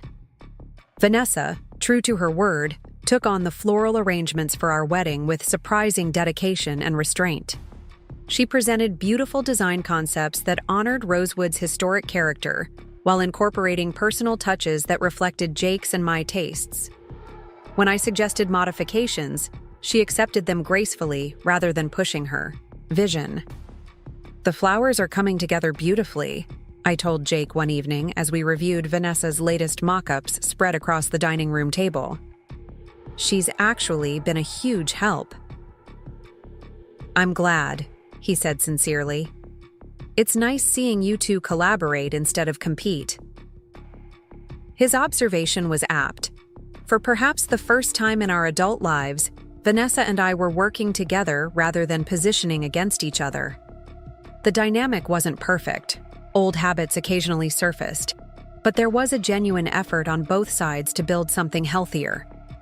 Even my mother seemed to be adjusting her perspective, though more slowly than my father and sister. She still occasionally made comments that revealed her lingering preference for traditional paths. "Such a shame you're so busy with the properties, you'd make such a lovely mother." But she also began acknowledging my professional accomplishments. "And Mrs. Harrington mentioned your acquisition at the garden club meeting," she told me during one of her visits to help with wedding preparations. She was quite impressed, though she tried not to show it. "Said Blake speaks very highly of your business model." Coming from my status-conscious mother, this was significant praise indeed. As our wedding day approached, both Rosewood Manor and the Vineyard Resort hummed with activity. At Rosewood, final touches were being applied to guest suites and outdoor spaces. The gardens were coming into full bloom, with the heirloom roses I'd carefully propagated creating fragrant cascades over arbors and trellises. At the Vineyard, I'd begun implementing subtle changes, upgrading aging equipment in the kitchen, refreshing staff uniforms, and introducing a new wine tasting program highlighting local producers. The response from both staff and guests had been overwhelmingly positive, with bookings actually increasing after the announcement of the change in ownership. The day before our wedding, I stood in Rosewood's ballroom overseeing the installation of the crystal chandeliers that had been away for restoration. As the craftsmen carefully hung each piece, the afternoon sunlight caught the prisms, sending rainbows dancing across the newly refinished parquet floor. Jake found me there, lost in thought as I watched the play of light. "Having second thoughts?" he teased, slipping an arm around my waist. "Just the opposite," I replied, leaning into him. I was thinking about the journey, how this place was in ruins when I first saw it, how many people told me I was crazy to take it on. And now, look at it, he said, gesturing to the grandeur around us. You saw what no one else could see. Just like you saw possibilities in that neglected old caretaker's cottage where we had our first date. I smiled at the memory. I'd invited Jake for dinner at the cottage shortly after we started dating, serving a simple meal on mismatched plates because most of my belongings were still in storage. He'd been charmed by the cottage's quirky character and my makeshift housekeeping, more impressed by my vision for Rosewood than put off by the rustic conditions. Do you remember what you said that night? I asked, turning to face him. When I showed you the preliminary restoration plans for the main house. He smiled, the memory clearly as vivid for him as it was for me. I said I'd never met anyone who could see the beauty beneath the surface so clearly, in buildings and in people. And I knew right then that you understood me in a way no one else ever had, I admitted. Not just my work, but what drives me, the need to preserve beautiful things, to reveal what's been hidden or forgotten. Jake's arms tightened around me. Tomorrow, we get to share that vision with everyone. Rosewood will shine exactly as you always knew it could. As if on cue, the final chandelier was secured in place, completing the ballroom's transformation. The head craftsman approached us with a remote control. Would you like to see them all lit, Ms. Collins? He asked, a proud smile on his weathered face. He had been part of the Rosewood restoration since the beginning, one of the few artisans who had understood my vision from day one. Absolutely, Thomas, I replied, stepping back to take in the full effect. With a click of the remote, all 4 chandeliers blazed to life, their restored crystal pendants multiplying the light into thousands of glittering reflections. The effect was magical, exactly as I had imagined when I first stood in this dusty, neglected space 3 years earlier and envisioned what it could become. It's perfect, I whispered, feeling tears prick at my eyes. Thomas nodded in satisfaction. Just as it would have looked for the original owner's daughter's wedding in 1889, he said, having researched the house's history alongside me. Some things are worth preserving, worth fighting for. His words echoed my own thoughts so perfectly that I had to blink back tears. Thank you, Thomas, for everything. After he and his team departed, Jake and I stood alone in the ballroom, surrounded by the dancing light from the chandeliers. Tomorrow, this space would be filled with guests celebrating our wedding. The day after, it would host its first public event as Rosewood officially opened for business. But for this moment, it was just ours, a physical manifestation of vision, determination, and the courage to see beauty where others saw only decay. I'm so proud of you, Jake said softly, his voice resonating in the empty ballroom. Not just for what you've built here, but for how you've handled everything, your family, the vineyard acquisition, standing your ground when it mattered. His words warmed me more than any professional accolade could. In Jake, I'd found someone who valued not just my accomplishments but the character that drove them, my persistence, my vision, my unwillingness to compromise on things that mattered. We should go, I said reluctantly after a few more minutes of quiet appreciation. There's still so much to do before tomorrow. Jake nodded, but before we left, he pulled me into one more embrace in the center of the ballroom. Just remember, no matter how hectic tomorrow gets, no matter how many details need attention, what we're really celebrating is us, this partnership we've built. Everything else is just beautiful scenery. His perspective, as always, centered me. Amid all the wedding preparations and business transitions, it was easy to lose sight of the most important element, the relationship we were celebrating, the future we were building together. As we left the ballroom, turning off the chandeliers, but leaving rainbows in our memory, I felt a profound sense of rightness. The path to this moment had been challenging, with unexpected twists and long-established family dynamics to navigate. But standing on the threshold of both my wedding day and Rosewood's official opening, I knew that some journeys, however difficult, were worth every step. The morning of our wedding day arrived with golden sunlight streaming through the restored, stained glass windows of Rosewood Manor, casting prismatic patterns across the polished wood floors. I woke early, a lifetime habit that even the importance of today couldn't alter. For a moment, I lay still, savoring the quiet and mentally reviewing everything we'd accomplished to reach this moment. Rosewood Manor stood ready to make its debut, every detail perfected through 3 years of painstaking work. The gardens were in full bloom, the once crumbling gazebo now restored to its Victorian elegance, wreathed in climbing roses. Inside, each room had been carefully brought back to life, honoring the original character while incorporating modern comforts. I slipped out of bed in the caretaker's cottage that had been my home throughout the restoration. After today, Jake and I would move into the completely restored owner's suite in the main house, but I had insisted on spending my last night as a single woman in the humble cottage where I'd weathered countless restoration challenges. I made coffee and carried it onto the small porch, watching as the morning mist lifted from the gardens. In a few hours, these grounds would be filled with guests, servers, musicians, and all the organized chaos of a wedding. But for now, it was peaceful, allowing me one last quiet moment with the property before sharing it with the world. My phone buzzed with a text from Vanessa. "Already on my way with the florists. Everything's on schedule. Trust me, big sister, today will be perfect." Her message made me smile.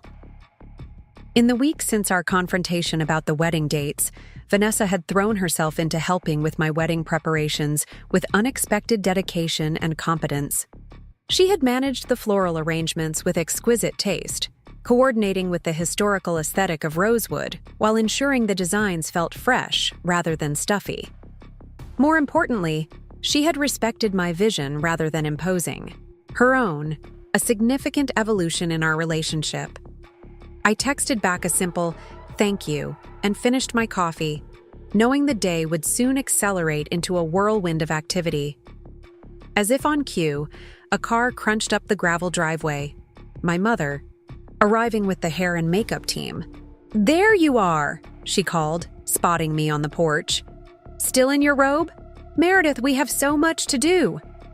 I smiled at her familiar fussing, now tinged with a warmth that had been absent before. Since the night I'd revealed my acquisition of the Vineyard Resort, my mother had been making visible efforts to show genuine interest in my achievements. She still occasionally slipped into old patterns, commenting on my work hours or suggesting more balanced pursuits. But there was a new undercurrent of respect in her interactions with me. "I'm ready, Mom," I assured her, standing to greet her with a hug. "Just enjoying one last quiet moment with Rosewood." She looked around at the property, the early light illuminating the restored mansion and carefully tended grounds. "It really is remarkable what you've created here," she said softly. "I wish I'd appreciated it sooner." The simple acknowledgement meant more than any elaborate praise could have. I squeezed her hand briefly. "You're appreciating it now. That's what matters." The next few hours passed in a blur of preparations. My bridesmaids arrived, a small group including my longtime friend Sophia, who had supported my vision for Rosewood from the beginning, and 2 colleagues from the restoration world who had become close friends through shared projects. Vanessa wasn't officially in the bridal party, by mutual agreement, but she moved efficiently between coordinating the floral deliveries and checking in on my preparations. "The ballroom looks incredible," she reported, popping into the cottage, where the makeup artist was finishing my look. "The chandeliers with those flower garlands you designed. People are going to be stunned." Her genuine excitement for my vision was perhaps the most surprising development of the past few weeks. Vanessa had always been competitive, always needed to be the center of attention. Seeing her take satisfaction in contributing to someone else's moment was a significant evolution. By early afternoon, I was dressed in my wedding gown, a vintage-inspired design with delicate lace details that complemented Rosewood's historic character without feeling costume-like. My mother teared up as she helped secure my grandmother's pearl earrings, the something old that connected me to family history. "Your grandmother would have loved rosewood," she said, adjusting the earrings. "She always appreciated beautiful, old things with character, just like you do." The comparison to my grandmother, a woman of formidable intelligence and determination who had built a successful life despite limited opportunities, was perhaps the highest compliment my mother could offer. A knock at the door interrupted the moment. My father entered, looking handsome and slightly emotional in his formal suit.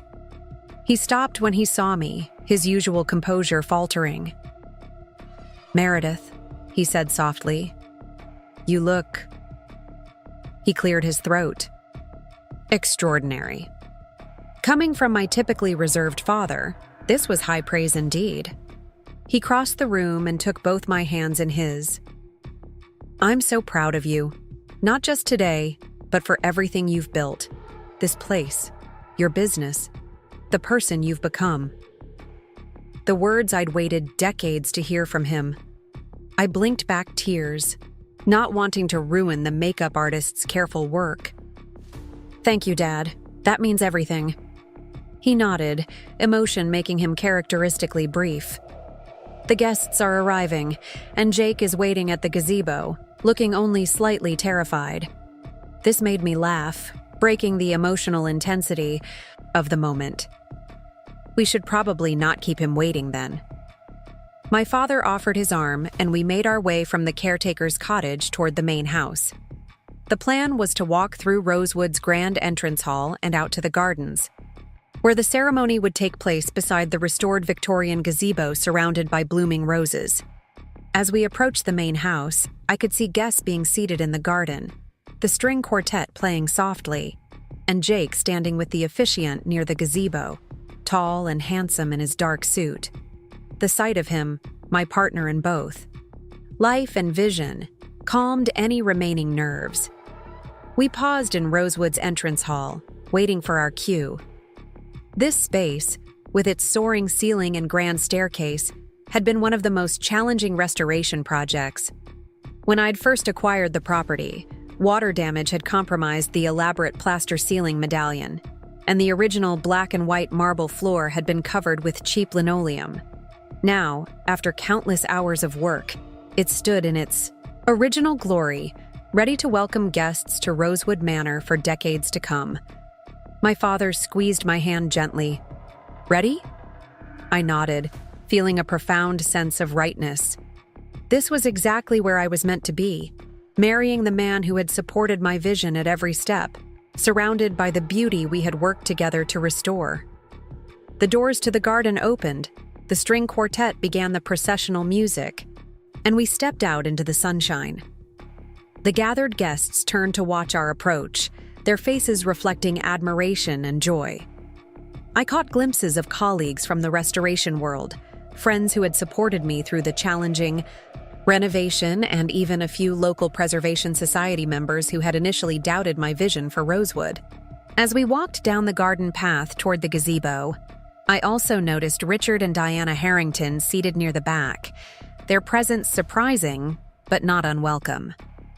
After the initial confrontation over wedding dates, Richard had approached me with unexpected humility, acknowledging his mishandling of the situation and expressing genuine admiration for my business acumen. While we would never be close, we had reached a cordial professional relationship.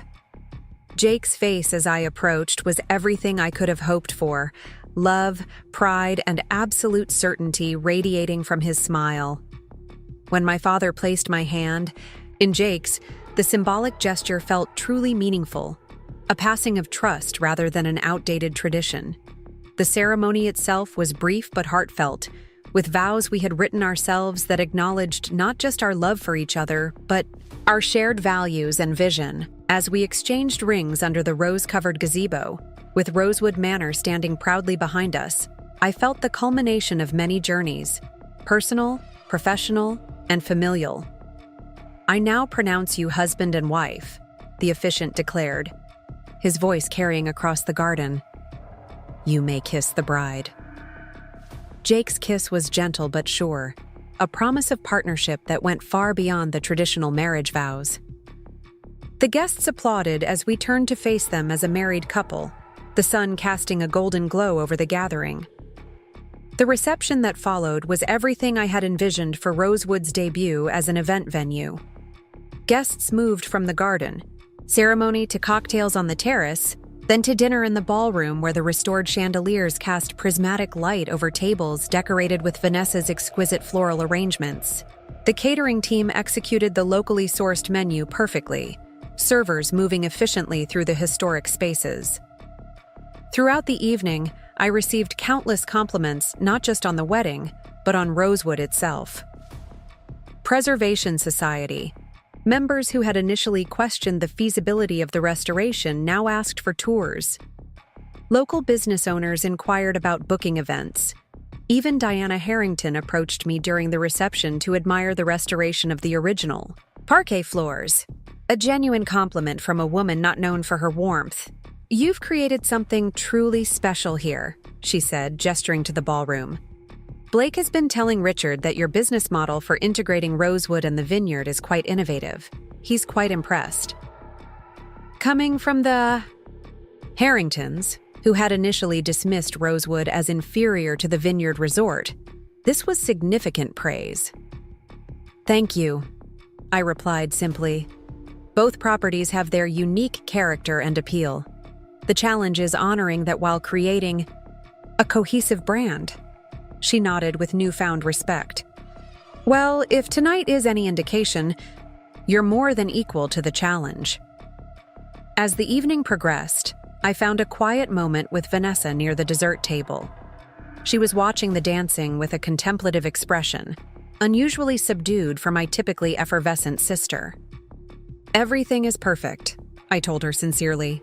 "The flowers are exactly what I envisioned but couldn't quite articulate." "Thank you."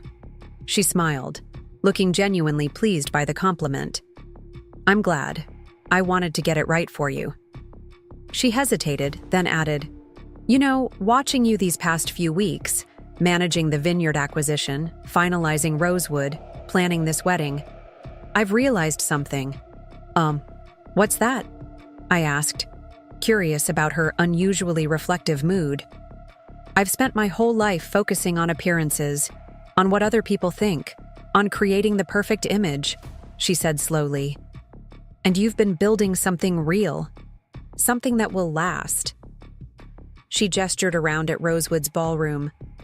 "This place will be here 100 years from now because of what you've done.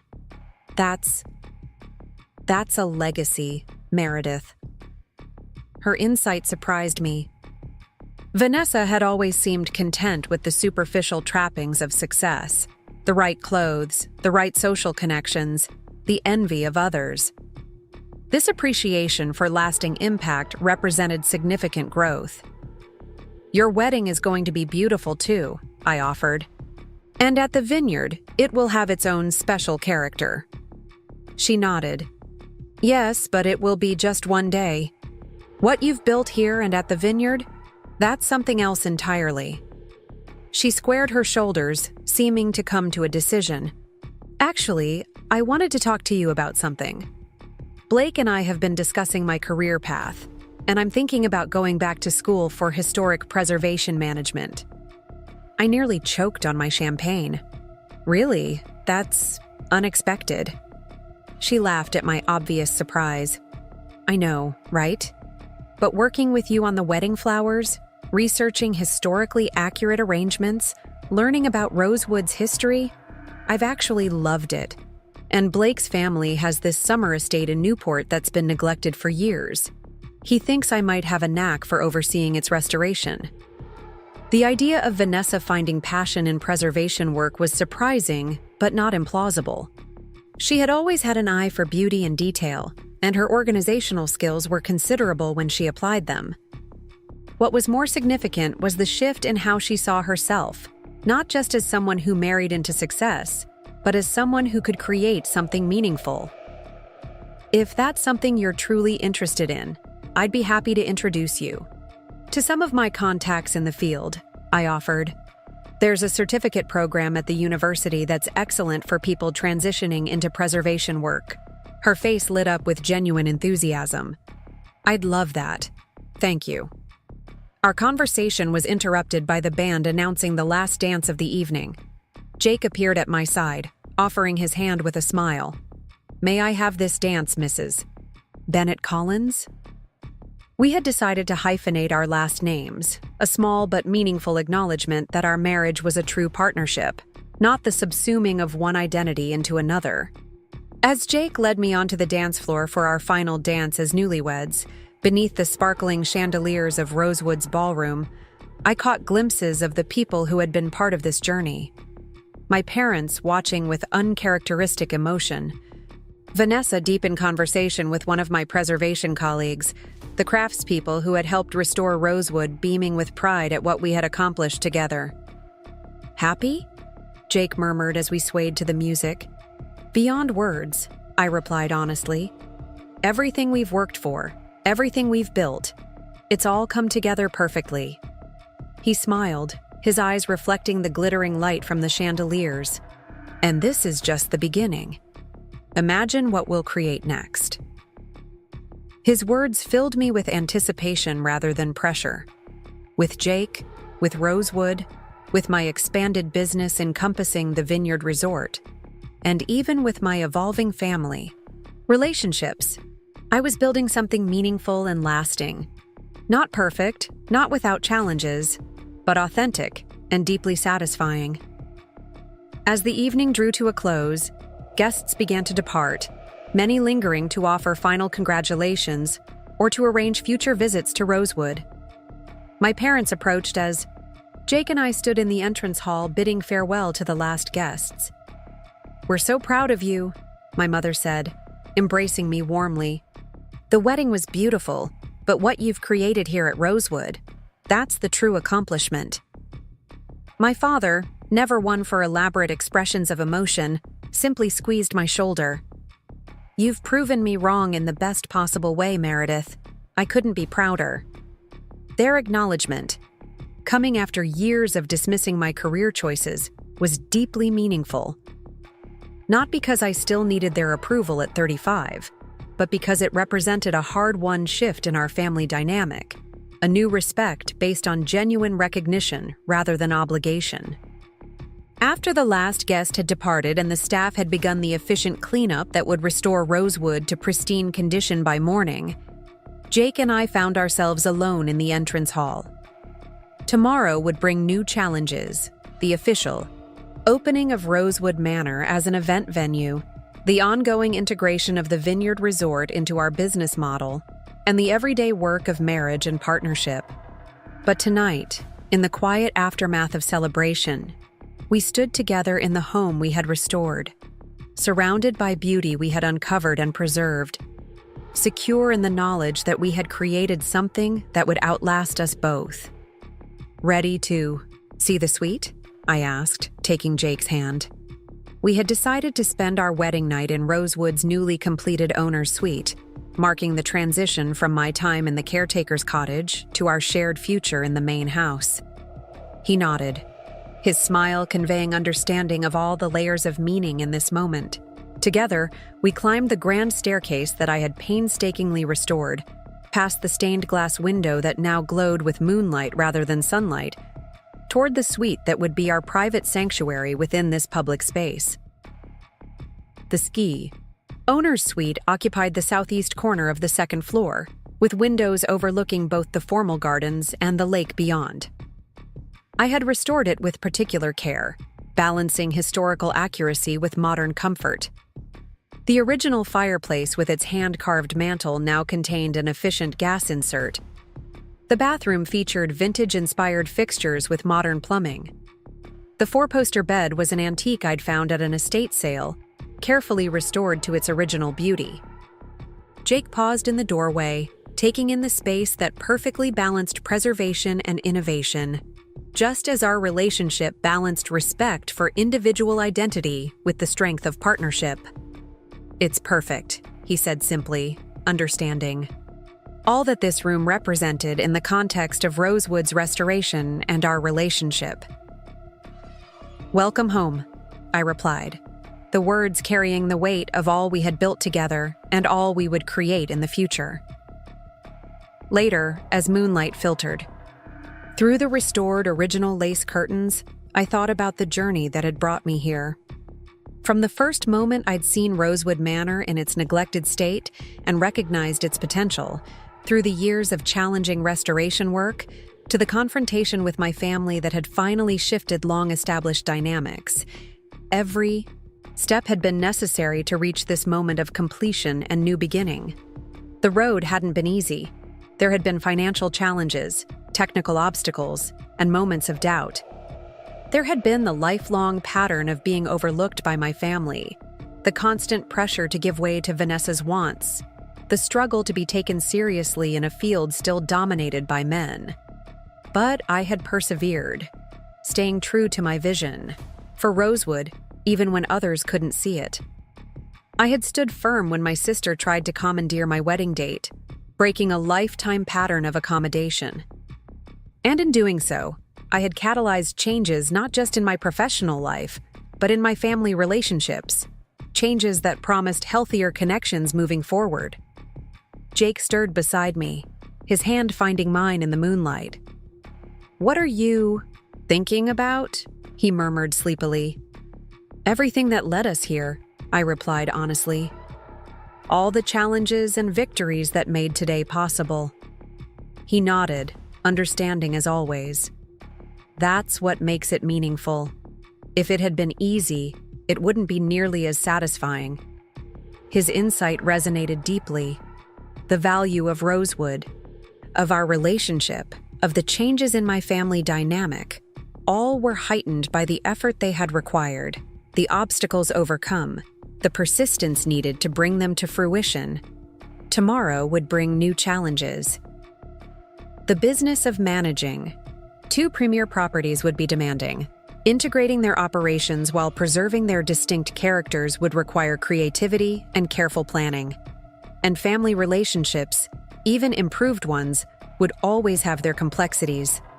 But tonight, nestled in the heart of the home I had brought back to life, beside the partner who had supported my vision when others couldn't see it, I felt profound gratitude for the journey, difficult parts and all. Some things in life are handed to you, but the most meaningful are those you build yourself, through vision, determination, and the courage to stand your ground when it matters most. As I drifted towards sleep, Rosewood Manor creaked and settled around us, the way old houses do when they're at peace. This magnificent structure had weathered decades of neglect, only to be restored to its full glory. Like the house, I too had weathered periods of being undervalued, only to emerge stronger and more fully myself. Tomorrow would be the first day of Rosewood's new life as a premier event venue, of the Vineyard Resort's renaissance under my ownership, of Jake's and my journey as a married couple. Whatever challenges came, we would face them together, with the same determination and vision that had brought us to this perfect moment of completion and beginning. Up next, you've got 2 more standout stories right on your screen. If this one hit the mark, you won't want to pass these up. Just click and check them out.